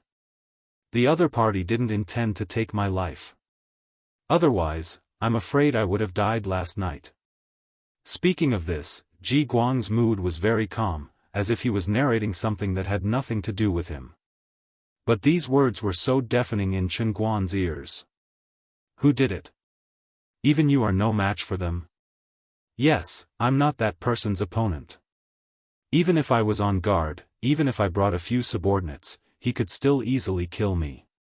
Speaking of this, Ji Guang's mood became a little depressed. After all, in his strongest aspect, he had to admit that he was inferior to the other party. This made him feel unreconciled. But whether he was convinced or not, the reality was like this. He was indeed not Tai Hu's opponent. He couldn't even withstand one move. Feeling that Ji Guang's tone seemed to be disheartened, Chen Guan asked tentatively, "Was it that person who did it?" Sigh. A long sigh. After what happened last night, Ji Guang thought it through and accepted it. Yang Chendong was not someone he could afford to offend. Moreover, this person ignored the law and acted extremely decisively and ruthlessly. He hadn't expected to make a move on his own accord, so he hadn't been on guard at all. Of course, if such an opponent was bent on targeting you, what could you do even if you were prepared? Forget it, Eunuch Chen. Some people are destined to be beyond our ability to deal with. If we have to force it, I'm afraid we will lose our lives. After being silent for a long time, Ji Guang said such words that Chen Guan could not believe. "You? Are you afraid?" Chen Guan did not believe that the always confident and arrogant Ji Guang would bow his head one day, and so completely. "Yes, I'm afraid," Ji Guang admitted frankly. If that person wants to kill me, he can do it at any time. Tell me, Eunuch Chen, facing such an opponent, what do you want me to do? Would he continue to oppose that person until he lost his life? This time, he's targeting me. I'm afraid he'll harm Eunuch Chen next time. Listen to me and let go. Knowing that Ji Guang still didn't know what had happened to the other eunuchs, Chen Guan let out a long breath and said, actually, he didn't just target you. Just last night, there were 13 steward eunuchs who were targeted. If they were injured, if their lives were threatened. What? Ji Guang, who was half lying on the bed, suddenly stood up. He stared at Chen Guan and asked, is what Eunuch Chen said true? I'm not lying to you. Chen Guan shook his head, his eyes filled with disappointment. Especially when he thought about how he had gone to the Yang family village to denounce them yesterday, he felt that it was so ridiculous. The other party had already made preparations and was just waiting for them to rush forward. They were so confused that they actually did as they were told. It was no wonder that they were scared and threatened. Chen Guan admitted it. This gave Ji Guang a big fright. His mind spun slightly, as if he had thought of something. He asked, Eunuch Chen, where is he right now? Although he didn't mention his name, Chen Guan still understood what Ji Guang meant. He replied, I just received news that he went to Chicken Crow Mountain yesterday afternoon. Went to Chicken Crow Mountain? Who went with him? Are the servants who usually follow him here? Thinking of a possibility, Ji Guang asked aloud. They're all there. Even the mercenaries guarding the Yang family bank, the Immortal abode, and the sky beyond heaven are all there. They didn't do anything strange. Chen Guan said this somewhat painfully. His face turned even uglier. Hiss. When Ji Ning heard this, he also sucked in a cold breath. Yang Chendong had gone to Chicken Crow Mountain. This was to create an alibi for him. With a group of subordinates by his side, the others had no choice but to forcibly separate him from the attack on the eunuchs last night. But this was the most frightening thing. If those people were still standing there, it could only mean one thing. After leaving the capital, the Duke of Loyalty still had people he could use, and they were people they didn't know existed. Last night, it had been these people who had attacked. The mercenaries were already very frightening. Now, an unknown and mysterious force had appeared. How could they not be shocked? When he thought about how there was probably a pair of eyes watching his every move, Ji Guang couldn't help but shiver, and then he shook his head. Forget it, Eunuch Chen. Listen to this official's advice and let him go. We'll tell Eunuch Jin the situation and let him beat and punish him. As for what he wants to do, that's his business. As for us, we'll just obediently stay here. What? But if we do that, Ji Ning will inevitably look down on us, Chen Guan immediately retorted when he heard that Ji Guang was admitting defeat. So what if he looks down on us? It's better than losing his life. Besides, we gave him all of Wang Zhen's treasures, so we've done a great service. Even if we put on a show for others, he won't touch us right now. Ji Guang shook his head. He knew that after making this decision, the chances of him being put in an important position were extremely small. But when he thought about Yang Chendong's various tricks, he suddenly felt that he was invincible. Ji Guang's words echoed in Chen Guan's ears, and after thinking for a long time, he finally made his decision. Fine. You rest and recover. I'll go and speak with Eunuch Jin. Chen Guan left, and not long after, he went to the palace to see Ji Ning. He gave her a detailed account of what had happened yesterday afternoon and last night. In the end, he stated his own judgment that the Duke of Loyalty still had a mysterious force in the capital that they couldn't see. This force was so powerful that they couldn't deal with it. Ji Ning had just received Wang Zhen's silver and was in a good mood. But when he heard Chen Guan's report, his face paled again and again. He suddenly recalled the result of his agreement with Yang Chendong. They had agreed to mind their own business, but now, Yang Chendong had broken the agreement. If there really was such a mysterious force that suddenly wanted to target him, what would he do? Jining had just obtained great authority, so he needed to properly enjoy it. He didn't want to die at this moment. Thus, he quickly made his decision. Forget it. Since the Duke of Loyalty has Wang Zhen's receipt, we'll let this matter rest. In addition, without this Duke's permission, you went to make trouble for the Duke of Loyalty. Since you were the ones who provoked this matter, you should resolve it yourselves. In short, we need to keep the peace.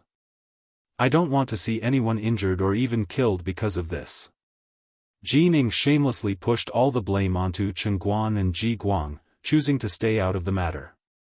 Chen Guan sighed in relief that he would no longer pursue the matter of the silver, but he was also put in a very difficult position when he had to apologize.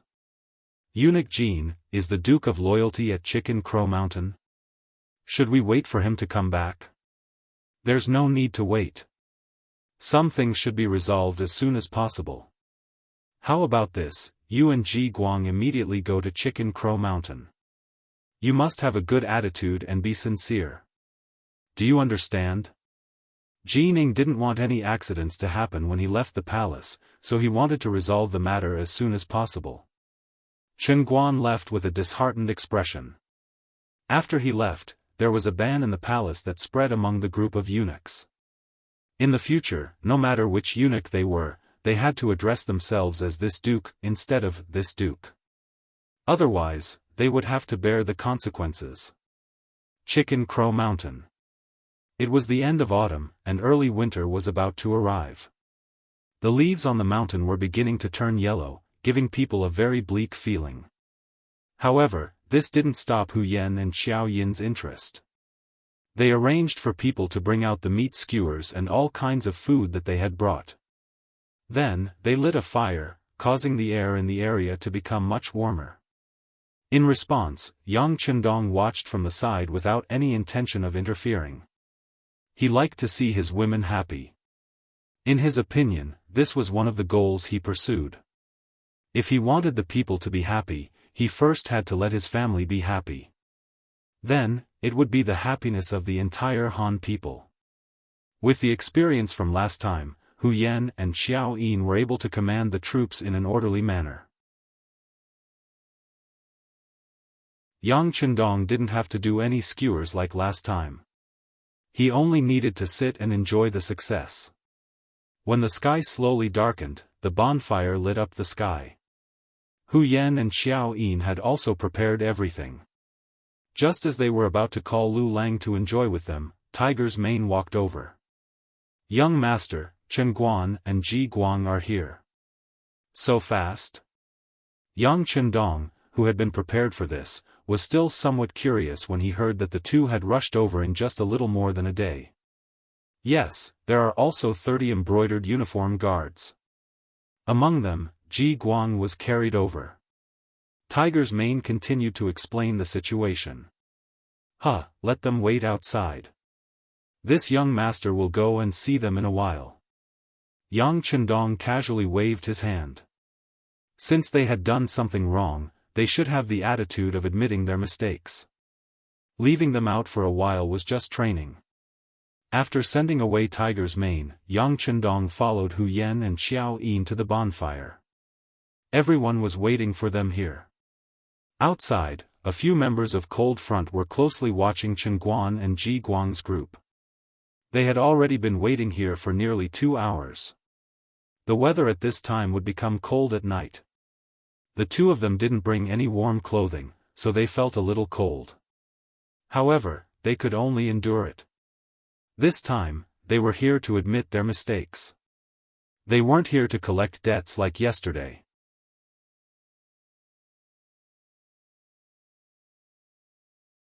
Chapter 231. A head eunuch of the Imperial Horse Directorate and a commander of the Embroidered Uniform Guard. Normally, they were lofty figures, but right now, they were like children who had done something wrong, waiting for the adults to forgive them. On the other side, Yang Chendong was gargling his mouth after eating and drinking to his heart's content, while listening to Tiger's man's report on the information he'd received during the day. "Oh, so Wolf's man and the others did well?" "Yes, they did very well. The process was clean and efficient." According to Yang San, it was beyond his expectations, Tiger's man replied in a low voice. "Very good. Give them a collective third-class merit." Yang Chendong chuckled, then spat out the last mouthful of water in his mouth. "Are they still waiting?" "They're waiting. Without the young master's permission, they wouldn't dare leave." Tiger's man's face lit up with joy. Even though he hadn't been the one to do it, seeing Chen Guan and the others lower their heads still made him happy. A hint of a smile flashed across Yang Chendong's face. Some people were just like that. They didn't want to be nice to others, and insisted on being beaten up before they knew what pain was. Forget it. It's already been 2 hours. It's getting dark, and they probably didn't bring any blankets. We can't keep them here for the night and then give them their things, can we? Tiger's man nodded in agreement. That's right. We'll just let them dry for a while. As for blankets and whatnot, we don't have any extra. Huh. Yang Chendong laughed heartily. Then, Tiger's man and Beta Persei led the way to where Chen Guan and Ji Guang were. No one knew what they talked about when they met. However, those who were observant noticed one thing: the embroidered uniform guard that had been standing guard outside the Immortal Abode street had all disappeared. In their place were the soldiers of the warden's office. It was also from this time onwards that everyone really managed to keep to themselves on the surface. The Immortal Abode was still packed to the brim, and the Beyond Heaven's Gate was also bustling with activity. Batch after batch of rare goods were being sent out from the gate to different locations. People were walking around the Yang family bank, either depositing or withdrawing money. Everything was done in an orderly manner. Time passed by 1449, and it was the Spring Festival of 1450. The Spring Festival of the Great Ming Dynasty was the busiest time of the year, and it was also the time for families to reunite. The entire capital was bustling with activity. Even the commoners were like this, let alone the people in the palace. As the emperor, not only did he have to reward his subjects for their hard work over the past year, he also had to receive many foreign diplomatic missions. This was especially true for the Great Ming Dynasty, which was a grand and powerful country.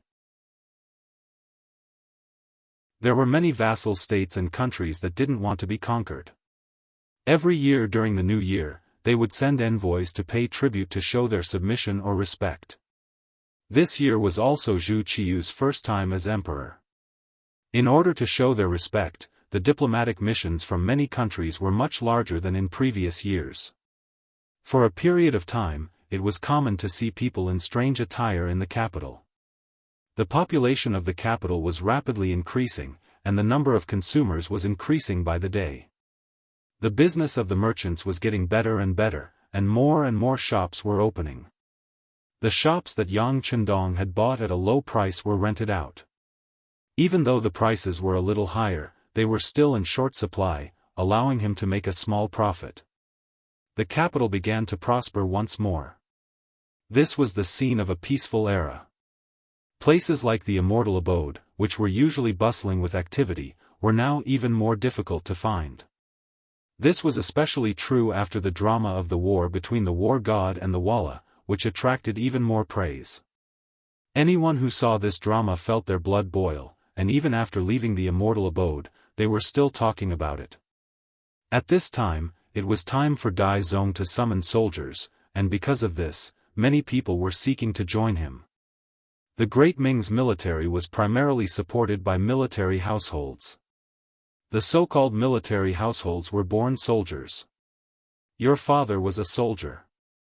After becoming a military household, as long as you gave birth to a son, he would have to become a soldier when he grew up. This also ensured that the number of soldiers in the army would reach a stable level. However, the Battle of Tumu Fortress and Shiheng's defeat had severely damaged the army, and its numbers were severely lacking. In these circumstances, Dai Zong, Zhu Qiu, issued the order for the first conscription after taking the throne. He had originally believed that the treatment of soldiers was poor, and that there wouldn't be many who wanted to join the army, perhaps even a few. He had never imagined that the drama in the Immortal Abode would cause many young people, and even a few scholars, to join the army. When the news got out, it caused an uproar among the nobles. The Great Ming despised the military and emphasized the scholarly, even suppressing the military. The treatment and status of soldiers in society had always been extremely low. But now, there were scholars joining the army. Although it could be said that these scholars didn't have much of a future, for them to join the army was still a loss of face for scholars. Because of this, some proud literati hated Yang Chendong to the point that they even hated him. They believed that it was because of the drama in the Immortal Abode that this had happened, and that he was the main culprit. He had brought shame to all the scholars in the world. But just as they were discussing this, the Yang clan manor suddenly opened a Yang clan academy. To outsiders, it was said that the loyal and courageous duke had nothing better to do, and wanted to experience the feeling of teaching and educating people. But in reality, only he knew that this was for the future development of the Yang Xia Academy. Even though there were many advanced books in Crimson City, they had all been forcefully instilled by Yang Chendong.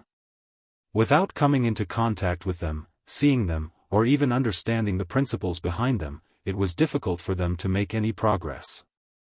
This gave young Master Yang the idea of nurturing talents and sending them to Crimson City. This was something he had no choice but to do. With Yang Chendong's current status and the schemes he had set up, it was impossible for him to leave the capital. Now was not the time for him to leave the capital and the center of power of the Great Ming Dynasty. Since he could not return to Crimson City, he naturally could not go back to impart knowledge.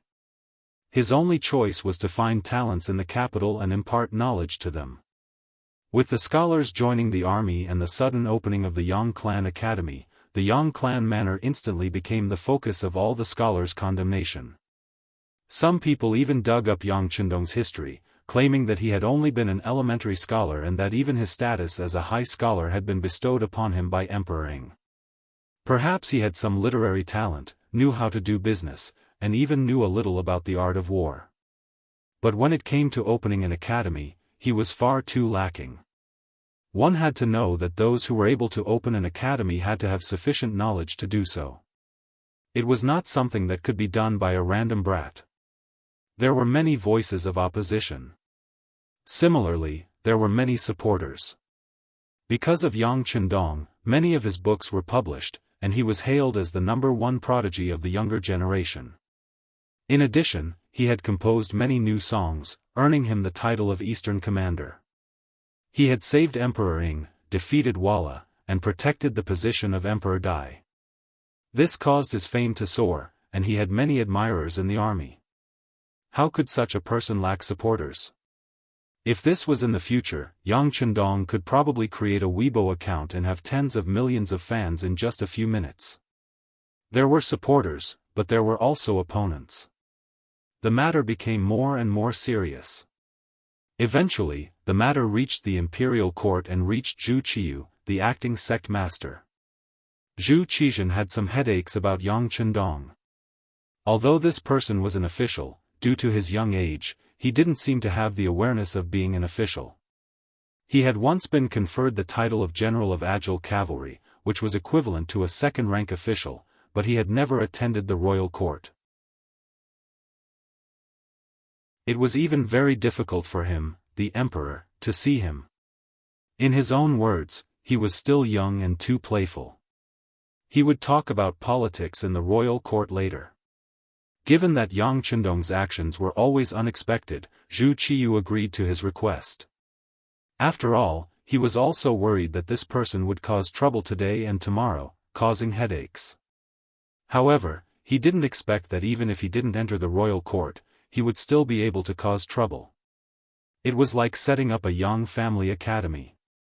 You don't do good business, but learn the elegance of a scholar. Isn't this looking for trouble?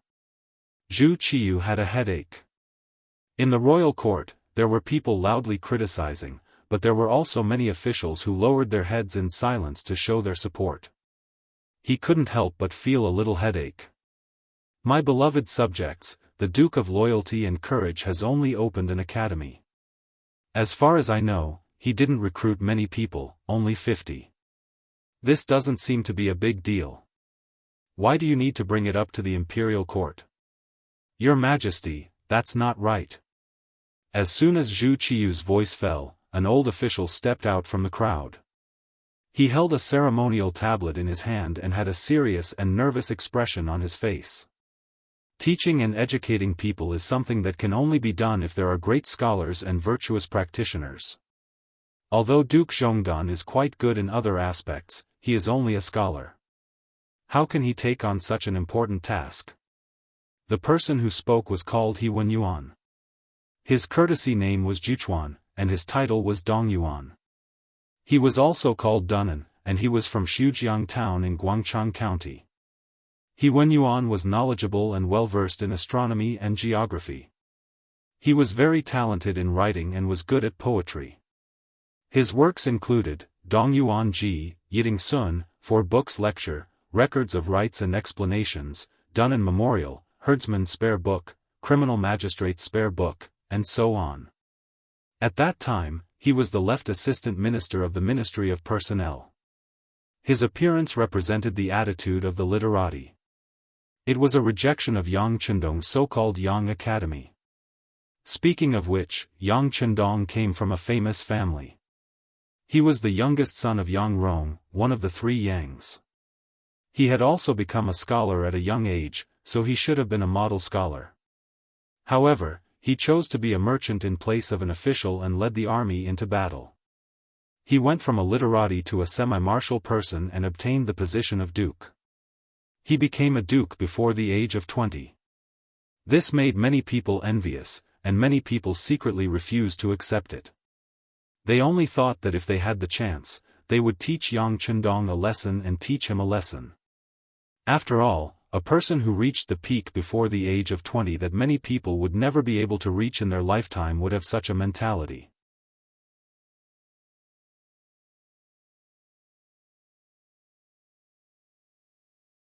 Chapter 232. He had always been jealous, but he had lacked an opportunity to ignite it.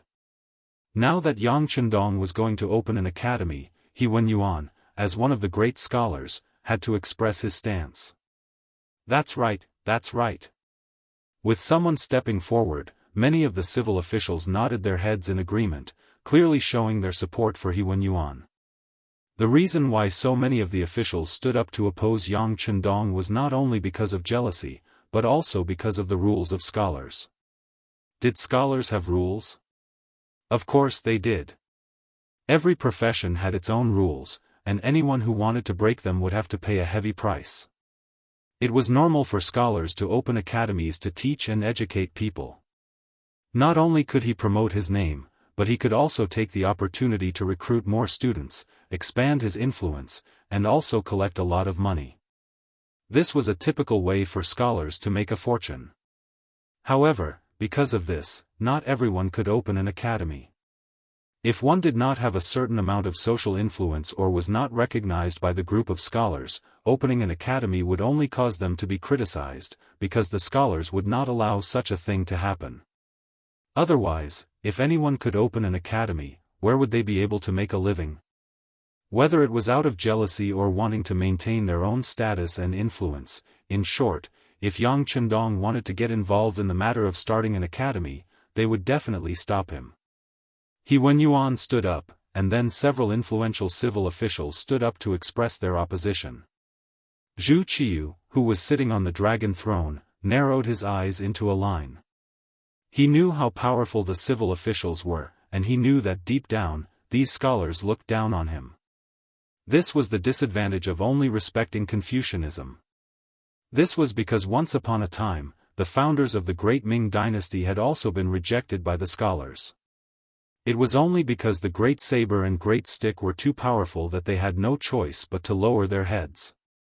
In fact, in the changing of dynasties, there were very few emperors who were truly recognized by the scholars. On the contrary, in their hearts, the true orthodox was Confucius's Kong family. That was their pilgrimage ground. With the change of dynasties, countless emperors fell from their horses, countless scholars were killed, and countless commoners were displaced from place to place. But no matter how one looked at it, the Kong clan had always stood strong. The Kong family was the epitome of a man's ability to submit and stand tall. The Mongols came to visit the Mongols, and the Manchus came to visit the Manchus. Li Zicheng had just entered Shandong and was still far away from Ciufu when he shouted, "Long live Emperor Yongchang." When Yuan Shikai proclaimed himself emperor, he said, "Ascend the throne as soon as possible to comfort the people." Zhang Sun was overjoyed after his restoration. Let the whole world celebrate. In 1937, before the Japanese army invaded China, Kong Dicheng, the sage Duke of Yensheng, had a great interest in poetry.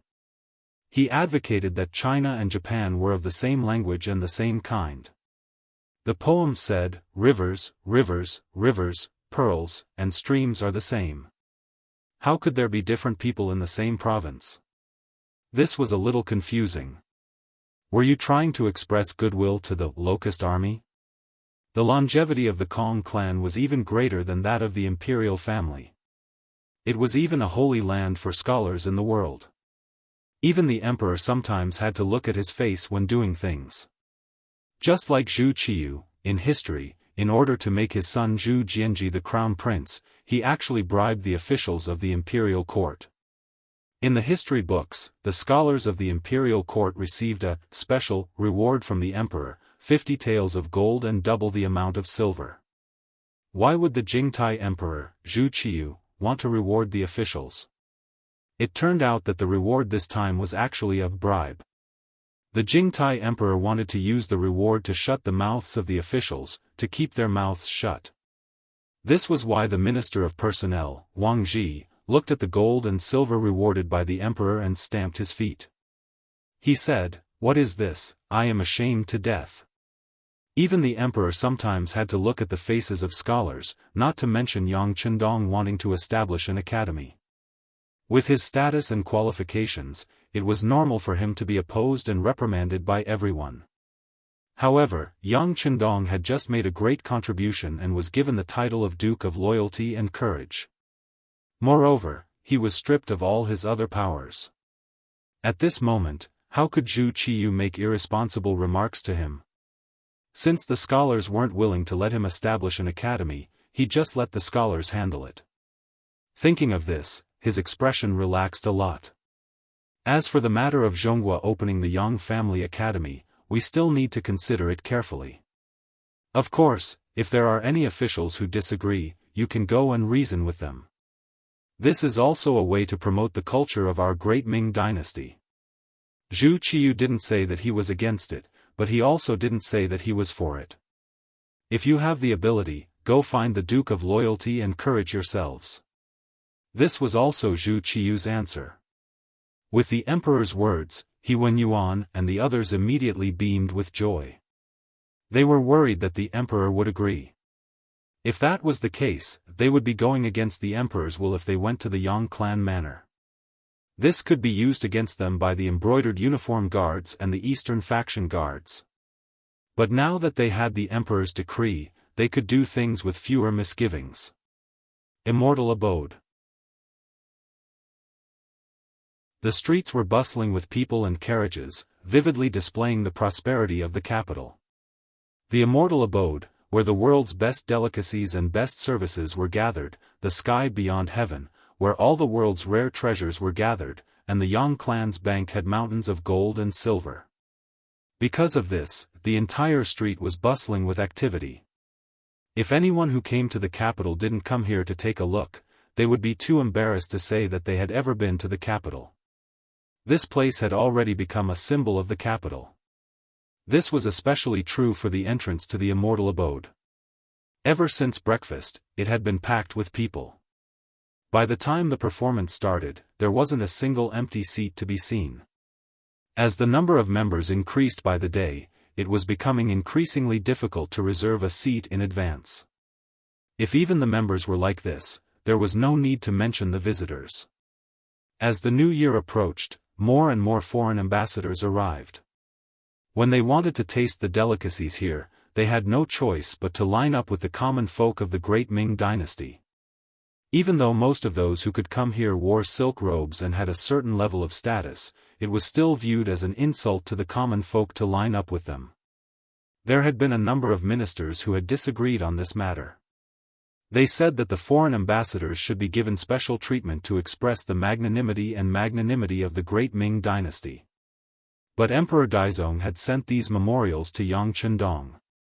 The immortal abode was his place, so the decision was naturally up to Yang Chendong. Yang Chendong had only memorized the names of the people who had written these memorials, but he hadn't read their contents in detail. Why did foreign ambassadors have to be superior to others?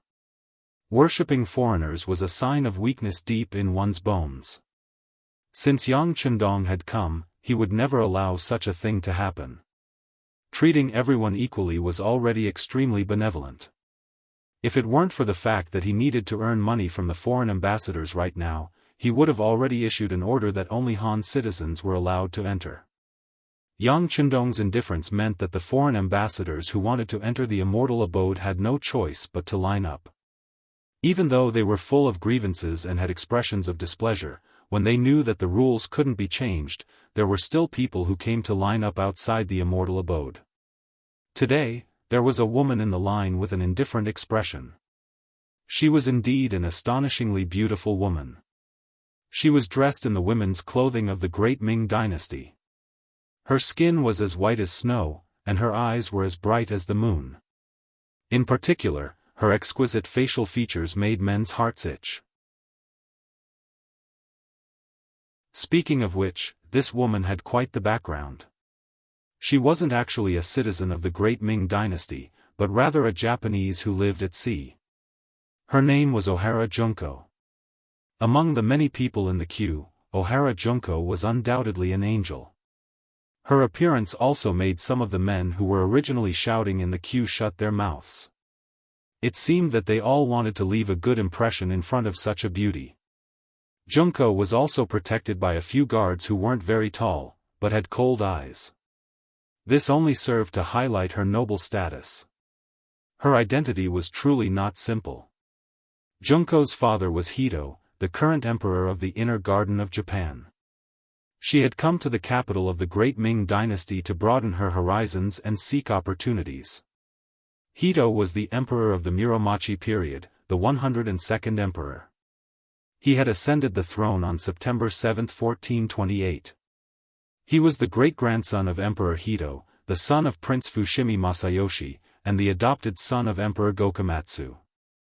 He was also known as the Emperor of the Inner Garden. During the reign of the Emperor of the Inner Garden, not only was there a rebellion between two Ichiki and Kaji, the dissatisfied people of the southern dynasty were also rioting, causing the political situation to become unstable. In addition, General Ashikaga Yoshimasa lived a life of luxury and enjoyed himself. His power was immense, and the emperor had to reprimand him. It was precisely because the domestic situation was unstable that the Emperor of the Inner Garden wanted to find a way out from outside. This time, when he heard that the new emperor of the great Ming dynasty defeated the elite cavalry of Walla, he sent an envoy with the intention of strengthening the relationship between the two countries and seeking some help. Junko came with the envoy for another purpose. According to the Emperor of the Inner Garden, if his daughter could be married to the Emperor of the great Ming dynasty, then he would have a powerful foreign aid, and at that time, his words in Japan would be much more powerful. In order to achieve this goal, the appearance of his daughter Junko was still a secret. At least before the matter was settled, it was not suitable to spread it out and attract the attention of other forces in the country. But now, Junko appeared in public so calmly because her matter had already come to an end. That was, the acting emperor of the great Ming dynasty had a new empress and more than a dozen concubines. It was difficult for her to find a suitable position to intervene now. Moreover, her son was too young and was still in his infancy. In any case, it was impossible for him to marry Junko and form an alliance with Japan.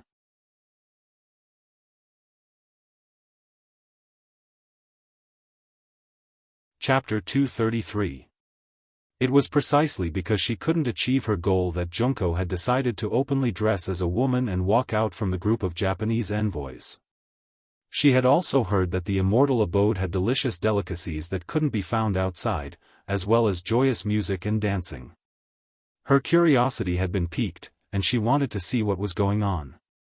Junko had inherited her parents' strengths, and although she was only 15 years old, she was like the brightest star in the crowd. No one could ignore her even if they wanted to. Important news, important news. The Duke of Zhongdan has opened the Yang Clan Academy, and this has incurred the displeasure of some of the officials. Just a moment ago, the left assistant minister of the Ministry of Personnel, Yuan, led a dozen Confucian scholars and officials to the Yang Clan manor to demand an explanation. An earth-shattering shout suddenly came from the crowd, causing many of the men who had been paying attention to Junko to change their minds. Who was Yang Chendong? There was no need for an introduction, there was no one here who didn't know him. Whether it was the Immortal abode, the sky beyond heaven, or the Yang Clan Bank, they were all his handiwork. This was the idol of many young people, and now, someone was going to cause trouble for him. This was definitely big news, and a rare occurrence. When the crowd heard the news, they all rushed toward the southern part of the city. They wanted to see how the Dong Shui would deal with Yuan and the other Confucian scholars. At this moment, not only did the line outside shrink, many of the diners who had been eating in the Immortal abode also walked out, causing the originally crowded street to become much emptier.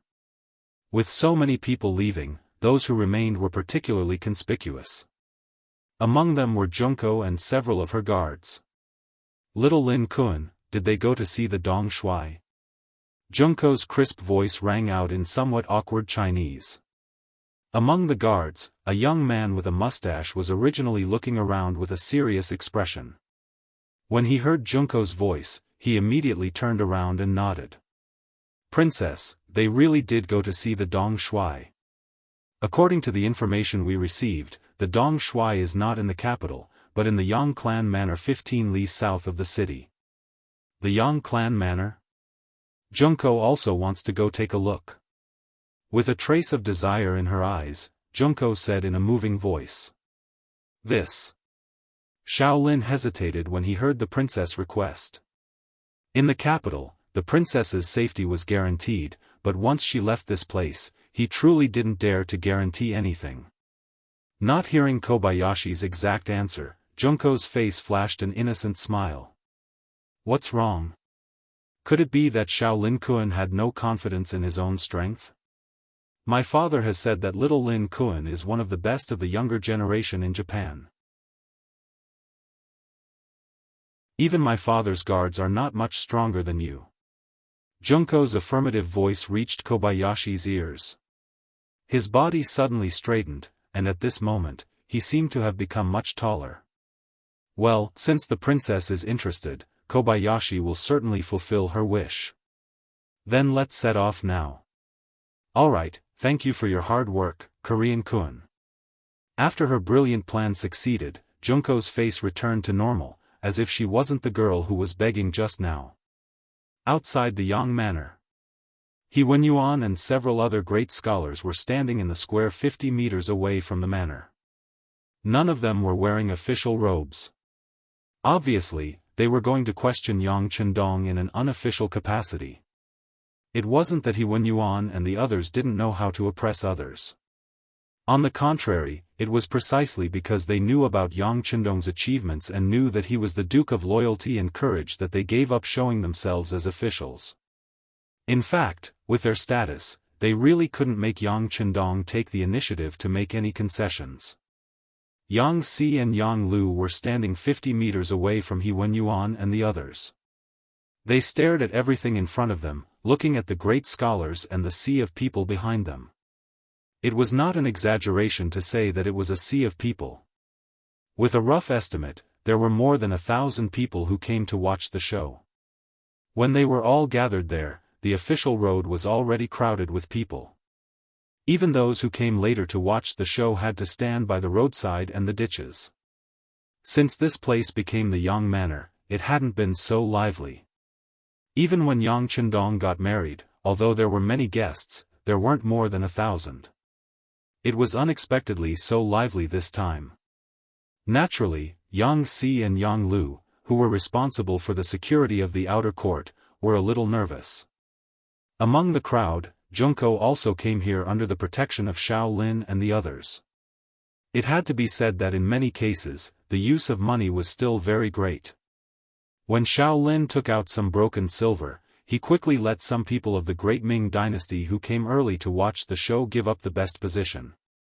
This also allowed Junko to stand in the most advantageous position and watch the battle between the scholars of this foreign country.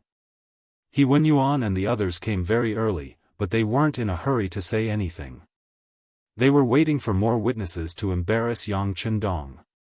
Now that the people had gathered, Yuan and the others looked at each other and reached an agreement. In the end, it was the left assistant minister who stepped forward and said to Yang Si and Yang Lu, who were 50 meters away, "Is the Duke of Zhongdan so arrogant? We have been here for half a day, why haven't we seen him? Could it be that he is afraid?" Afraid? How could our family's duke be afraid of scholars like you? Yang Si's eyes had a hint of ridicule as he stepped forward. Our family's duke is busy every day and has a lot of things to do. He doesn't have time to waste on you. If you don't have anything important to say, please go back. How could Yuan, a great scholar, look good when he was despised by a scholar? But in the end, he had been an official for many years, and his face had long been trained. His anger only lasted for a moment, and he quickly calmed down and asked back, "You said that we are scholars, but does the Duke of Zhongdan look down on all scholars in the world?" Yang Si's face darkened when he was suddenly countered with a slip of the tongue. He wanted to refute something, but he didn't know where to start. After all, fighting with his fists was his forte, and in terms of talking, he was far inferior to the few Confucians. Seeing that Yang Si's face was burning with anger, but he didn't know how to answer, Yuan looked up to the sky and roared, as if he had already won and done something satisfying. "The Duke has arrived." At this moment, a thunderous shout sounded. Yang Chendong, dressed in green and holding a folding fan, approached from afar under the protection of Tiger's Mane, Beta Persei, and the others. Although it was only a seemingly casual green robe, as Yang Chendong's footsteps continued to approach, a wave of pressure swept over Yuan and the other great scholars. Even the commoners who were closer to them to watch the show felt a sense of oppression. It was as if they were not facing a group of people, but a prehistoric divine beast. Yang Chendong was always like this, giving different people different feelings. As a friend, he was as warm as the sun; as an enemy, he was as happy to suppress them like a storm. When did this duke say that he looked down on scholars? Scholars are a part of this society, just like farmers, merchants, and workers. They can all create value and contribute to the progress of this society. They are all worthy of respect. Before he even arrived, his voice was already heard. It was just one sentence, but it attracted loud cheers from the people who were watching the commotion. Most of the people who came to watch the show were farmers, merchants, and workers. Yang Chendong's words had attracted everyone's consensus, and he had instantly changed his role and become the spokesperson of these people. How could it not arouse everyone's good feelings? However, Yuan and the others who heard this sentence also had ugly expressions on their faces. Regardless of whether others could hear it or not, they heard it very clearly. That was, this loyal duke had compared farmers, merchants, workers, and scholars. Just from this point alone, it was inevitable that they would feel dissatisfied. During the Great Ming Dynasty, not everyone could go to school, nor did they have the opportunity to. Firstly, the cost of studying was high, and it was necessary to hire good teachers to teach, which required money. Secondly, scholars also paid attention to the difference in family background. If one did not have a good family background, even if one went to school and did not have a recommendation, it would be difficult for one to have a bright future. Often, one could only write letters for others and work as an accountant. That was also very difficult to be looked down upon. Thirdly, the proportion of scholars who eventually became a shiozai, an imperial scholar, or an official was relatively small. Many people might have studied for a lifetime, but it would be difficult for them to become a shiozai until they died. It was a waste of money and time, and there might not be a good result. This made most of the people unable to bear it. There were statistics in the history books, and the proportion of scholars in the Great Ming Dynasty was less than 1%. In other words, it was difficult to find one scholar in 100 people, which made their status even more noble. Yang Chendong classified them as ordinary people, so it was no wonder they were angry and did not give him a good face. Loyal Duke? This official knows that you are good with words, and I also know that you have some talent, especially in storytelling, which is beyond the reach of ordinary people. However, establishing an academy is not something that can be done by relying on a few absurd stories. That will only mislead the students, do you understand? Yuan cleverly did not argue with Yang Chendong about the status of scholars. Instead, he went straight to the point, saying that Yang Chendong's ability was limited, and that he was not qualified for such a big matter as opening an academy. This official does not know. Yang Chendong waited for Yuan's voice to fall, and straightforwardly shook his head. This official only knows that teaching and educating people is a matter of great virtue.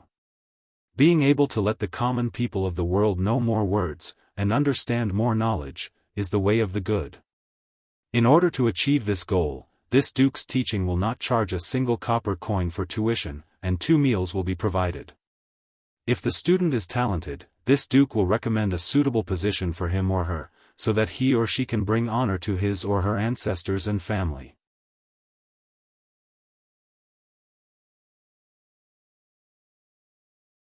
Chapter 234. Wow! As soon as Yang Chendong's voice fell, there was a burst of exclamations from the crowd. Teaching without charging a single coin for tuition and taking care of food was something that no school or teacher could do. Those who were ambitious would not be able to meet this requirement because their own strength did not allow them to. Those who were strong would not have such thoughts. They would rather earn more money. How could they work for nothing and have to pay for food? It was because of this contradiction that Yang Chendong's words made everyone so surprised, but at the same time, they were also very excited. Some of the young people from poor families could not help but think that if this was really the case, then could they consider entering the Yang Academy to learn some skills? Yuan also did not expect Yang Chendong to do this. For a moment, he was also stunned by these words. He stood there for a long time and did not say anything. It was not until someone next to him whispered something that he suddenly realized something. He looked at Yang Chendong with a mocking expression and said, "Duke of Loyalty and Courage, this official knows that you are very good at doing business, but teaching people knowledge is not teaching them to do business. That is to see the real thing, do you know?" Ha ha ha. Yuan's words attracted the laughter of his companions. They all looked at Yang Chendong with disdain. It was as if they were saying that he was a businessman and the students he taught were only businessmen. How could he be considered a real scholar? How could he be recognized by the scholars of the world? The mocking voices of these people did not move Yang Chendong at all. He even laughed. Ha ha ha, who said that this duke only knows how to do business? Have you forgotten who led the army of Walla to defeat them? Besides, it is better to have the guts than to have the guts. If you don't try, how can you know what you can do? Gentlemen, I'm afraid that you can't be literate from the moment you came out of your mother's womb. Is your literary talent extraordinary?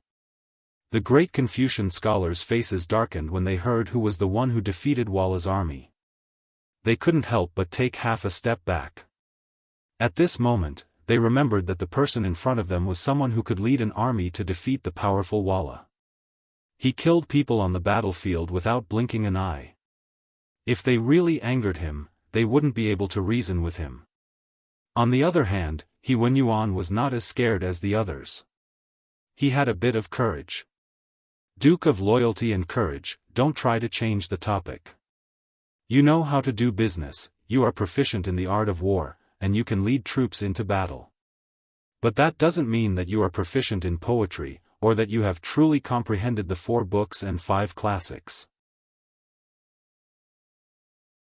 During the Great Ming Dynasty, scholars mostly studied the way of etiquette, which was the so-called matters of the sages and virtuous men, and the records of the sages and virtuous men. For example, the Analects of Confucius, the Book of Rites, the 4 books, the 5 classics, and so on. Only those who were proficient in this study and could quote from the past and the present could be regarded as a person with profound knowledge. Only then would they be placed in an important position by the imperial court, and enjoy a high position. Yuan mentioned these deliberately to humiliate Yang Chendong. He was just a scholar who was bestowed the title of Jiren by the emperor. In addition, he was so young, how could he be proficient in these things? He thought that by saying this, he would embarrass Yang Chendong and make him retreat.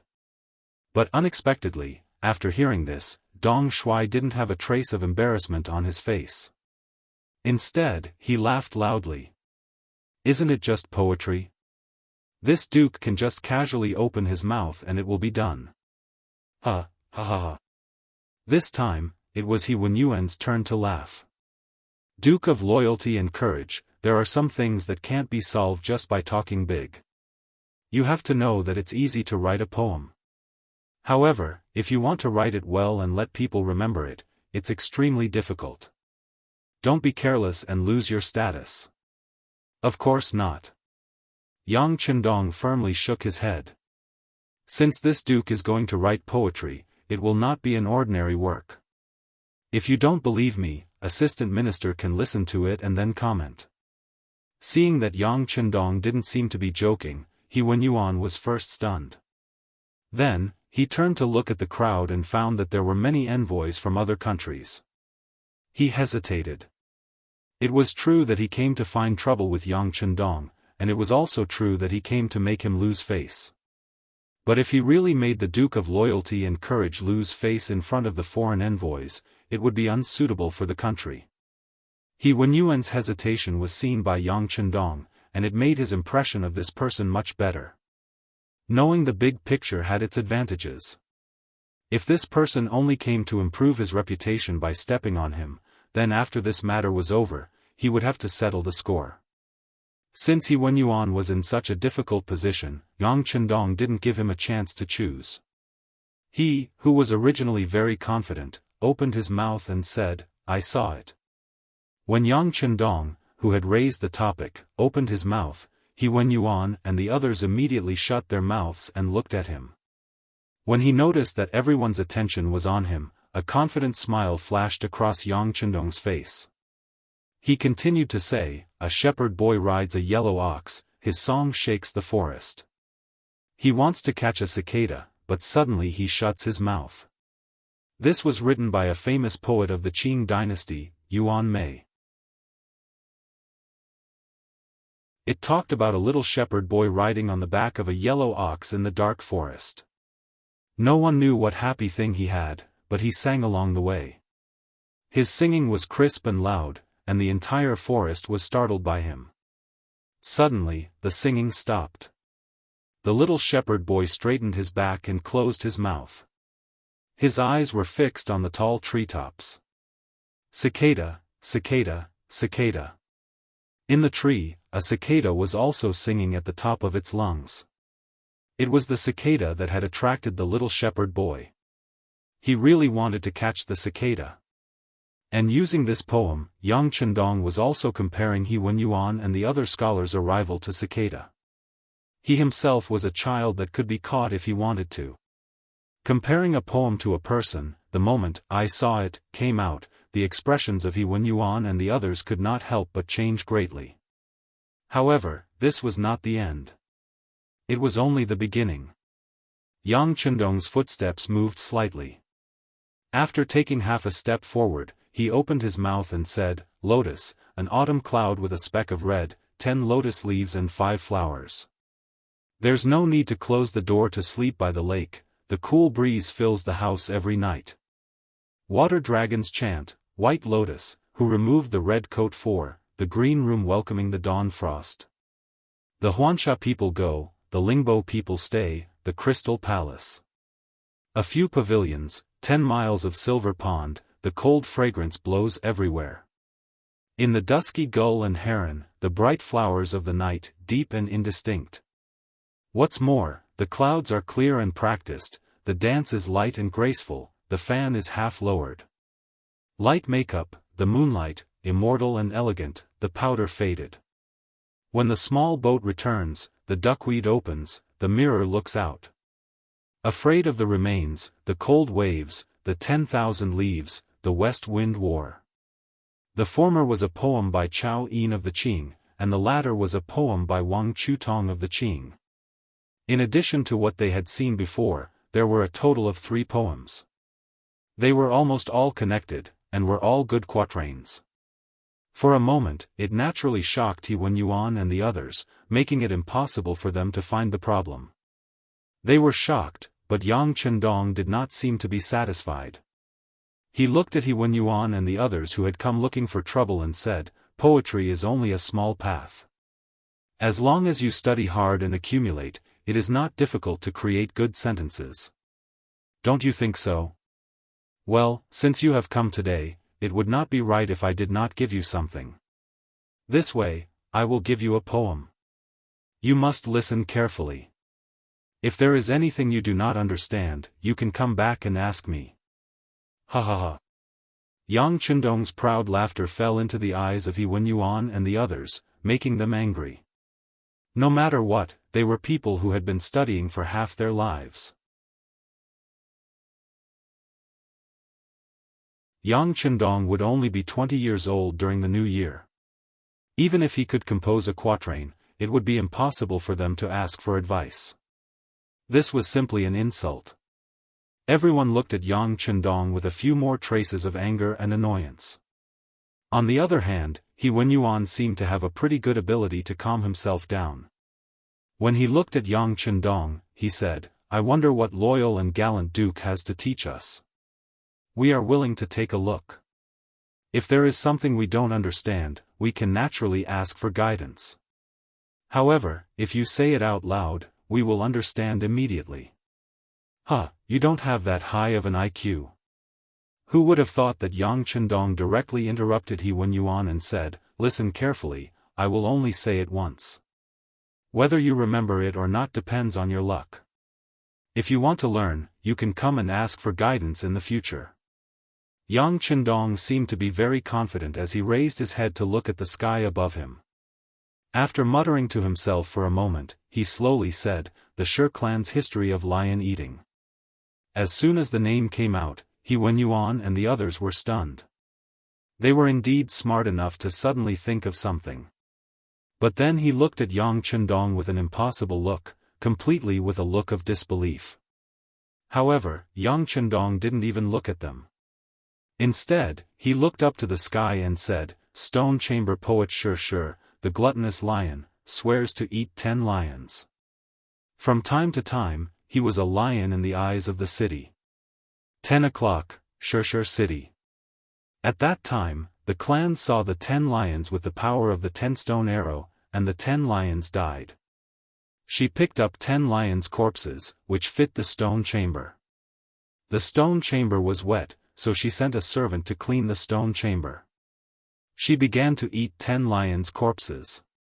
When eating, the initial knowledge was 10 lion corpses, 10 stone lion corpses.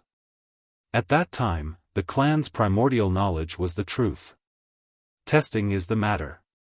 When the poem was finally finished, Yang Chendong let out a light breath. For this poem, for this moment of pretentiousness, he had put in a lot of effort last night. Fortunately, he had memorized it perfectly without a word wrong. This poem talked about a poet surnamed Shi. He lived in a house made of stone. He was especially fond of lions and loved to eat lions. He swore to eat 10 lions. He often went to the market to see if lions had appeared. One day, at 10 o'clock, 10 lions just happened to appear in the market. At that time, Shi Jun also came to the market. He saw these 10 lions, so he took out his bow and arrow and shot these 10 lions to death. Shi Jun then picked up the 10 lion corpses and prepared to move them to the stone chamber where he lived. Unfortunately, this stone chamber was very wet. Shi Jun told his servant to wipe the stone chamber clean. After the stone chamber was cleaned, he began to try to eat these 10 lion corpses. When he was about to eat, he realized that these 10 lion corpses weren't real lion corpses, but 10 lions made of stone.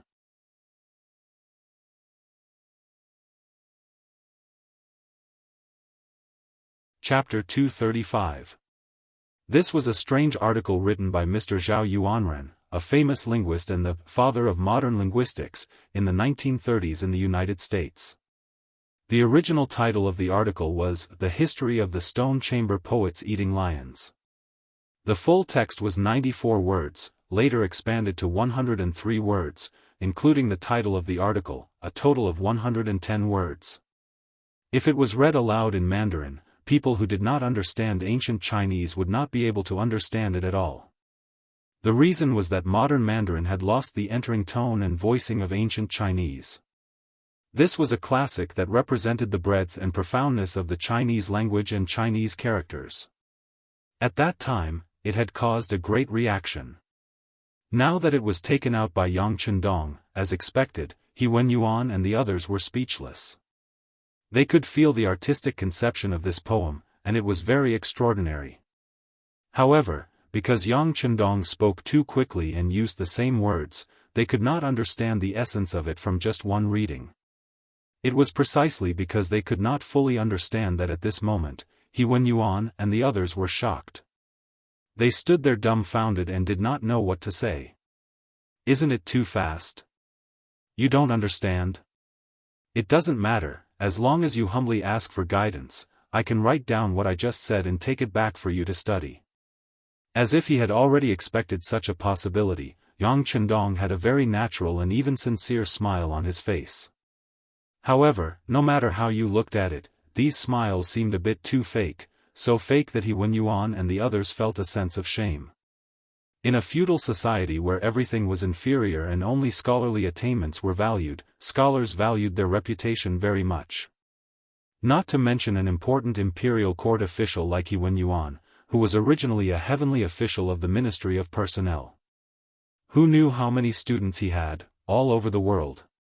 How could such a person be willing to bow his head so casually? If you asked him to bow his head in front of everyone and ask for guidance from a young boy who was not even 20 years old, it would be worse than killing him. Yuan would not bow his head no matter what. At this moment, he knew that Yang Chendong was humiliating him, so how could he fulfill the other party's wish? He raised his head with some difficulty, clasped his hands together, and turned to leave. What I saw, Lotus, Water Dragon's Roar, White Lotus, and White Lotus had already defeated them, not to mention that there was also the history of the Shi family eating a lion as the foundation. At this moment, they really didn't know what other meaning there was for them to stay here other than asking for humiliation. Yuan and the others left just like that. When he came with such fanfare and was full of confidence. But when he left, he was so straightforward and so dejected. It was really satisfying. Once these troublemakers left, there was nothing left to watch. Many people also left because of this. However, there were also some scholars who stayed. At this moment, they looked at Yang Chendong with shining eyes and shouted, Duke Zhongdan, can you write down the history of lion-eating Shi for us scholars to admire? One person shouted. Soon, many like-minded people followed and shouted, expressing their strong desire for knowledge. Unfortunately, Yang Chendong didn't agree. Instead, he shook his head and said, this duke understands your intentions. If you want the history of lion-eating Shi to be famous in the world, you must have Lord He and the others personally admit their mistakes. Otherwise, no one can force this duke to do anything. You should go back. If you have the time to stay here and talk to this duke, why don't you go and persuade Lord He and the others? If they are really thinking for the sake of all the scholars in the world, what's the big deal if they bow their heads once? It seemed like he was pointing out a path for everyone, but he just wanted to use them to put pressure on Yuan. Since they dared to come to Yang village to find trouble with him, they should know the serious consequences of angering him. If he didn't punish them properly, others would follow suit. How could he calm down and do anything else?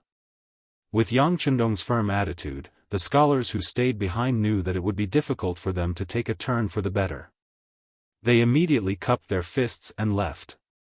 Then, one by one, they began to look for their classmates. First, they wanted to tell them what had happened today. Second, they wanted to see if there was any way they could find Lord He and the others and have them admit their mistakes. After all, such a masterpiece shouldn't be buried. It should be spread throughout the world. Soon, most of the people had left. In the end, only Junko and her guards remained. Seeing that everyone had left, the guard captain, Kobayashi, was extremely confused. "Princess, we should go back. If we are late, who knows how long we'll have to wait to eat in the immortal abode?" Immortal abode? Kobayashi? Could it be that you've forgotten who founded it? The young village must have even better delicacies. Why should we give up what's near for what's far away? Junko was already curious about Yang Chendong. In terms of age, the person in front of her was only 4 or 5 years older than her. There wasn't much of a difference. However, in terms of literary talent and ability, he was far superior to her. Junko had been influenced by her father ever since she was a child. She had always been diligent in her studies. After learning about Japan, she developed a strong interest in the culture of the Great Ming Dynasty. After all, the Great Ming Dynasty was far more fertile than Japan. It was vast and rich in resources, and had a much richer history. After coming into contact with the culture of the Great Ming Dynasty and learning about this country, she was quickly drawn in. She knew that this was a country filled with talented people. It was as if there was some kind of magic here. Every once in a while, when the country entered a period of weakness or decline, an extremely powerful figure would appear. That person would step forward to restore order and revitalize the country. They would become even stronger and become a powerful country revered by all. This was the path that Japan had to take. Gradually, Junko was no longer satisfied with her studies. She came to the Great Ming Dynasty just when her father wanted to use the power of the Great Ming Dynasty's marriage to strengthen his ruling power. In Japan, although Junko was still young, she was already famous. Many people even called her the first beauty and the most intelligent woman in Japan for hundreds of years. For a girl to have an angelic face meant that she had endless wealth, not to mention that she was so smart and knowledgeable. If she stayed in Japan, she would have achieved something in the future. However, she didn't do so. Instead, she chose to come to the Great Ming Dynasty. Even if she knew that by doing so, she might have to live with a person she didn't like and didn't know. However, she still didn't regret it. This was because she admired the culture of the Great Ming Dynasty. Now, knowing that the marriage with the Great Ming Dynasty's imperial family might be difficult to continue, Junko's goal this time no longer existed. It was impossible for her to say that she wasn't disappointed at all. But now, she met Yang Chendong, the youngest upstart in the Great Ming Dynasty. He was the youngest person to become a duke with his own hands. His performance just now was so free and easy. He was so smart and knowledgeable. Wasn't such a person the kind of person she wanted to know and find? At this moment, Junko suddenly had an idea. That was, she wanted to stay. She wanted to get in touch with this loyal duke of the Great Ming Dynasty. She wanted to see if he was really talented or just an ignorant and incompetent playboy. If it was the former, she wanted to see if there was anything worth learning. If it was simply to see if she could accept him for her own use. If he was really capable and could play a big role in helping her father, this trip to the Great Ming Dynasty could be considered to have some gains. Of course, Yang Chendong wouldn't accept her, but Junko never worried about this. In her opinion, she was so beautiful. In Japan, even men who were about the same age as her father, or even a lot older than her father, couldn't help but show a greedy look when they saw her. This was where her charm lay. She firmly believed that Yang Chendong would be like other men and would comply with all her requests. After telling the guard Captain Kobayashi that she wanted to stay here for a while, Junko strode forward and turned around. She chased after Yang Chendong, who was walking towards the courtyard of the Yang family manor. "Loyal Duke, please wait." The voice of an oriole spread out along with the wind. Yang Chendong, who was striding forward, felt a slight vibration in his ear. His footsteps slowly stopped. It was said that one could recognize a woman by smelling her fragrance, but at the same time, some people also said that a woman's voice was also a kind of name card. When a man heard a beautiful voice, he couldn't help but imagine what the owner of the voice would look like. Just like now, Yang Chendong, when he heard this voice, he had an urgent idea to see what kind of woman could make such a beautiful voice. His footsteps stopped, and his body slowly turned around. When he looked up, his eyes just happened to meet with Junko's gaze. Junko was more than 1.6 meters tall. Perhaps because she was still young, her figure was slightly petite, but it made her have the gentleness and grace of a woman in the great Ming dynasty. She had a lock of beautiful hair that fluttered in the wind. Her eyebrows were slender and long, and her eyes were full of charm. Her nose was straight, and her cheeks were slightly flushed. Her lips were tender and alluring, and her dimples were as white as snow. Her skin was as white as jade, and her skin was as white as jade. On her oval face, her eyes were quick-witted, and there was another kind of moving charm in them. At this time, Junko was looking at Yang Chendong with a smile. Her smile was so pure and so clean that Yang Chendong couldn't help but have a feeling that she was an angel in the world. This was the first time Yang Chendong saw Junko, and he had to admit that he was indeed shocked by her beauty. Standing there, he showed a rare look of loss of self-control and stared straight at her for 3 seconds. You're tuning in to the Unparalleled SwordWill YouTube channel. Don't forget to subscribe and join us on this journey to catch the most captivating stories.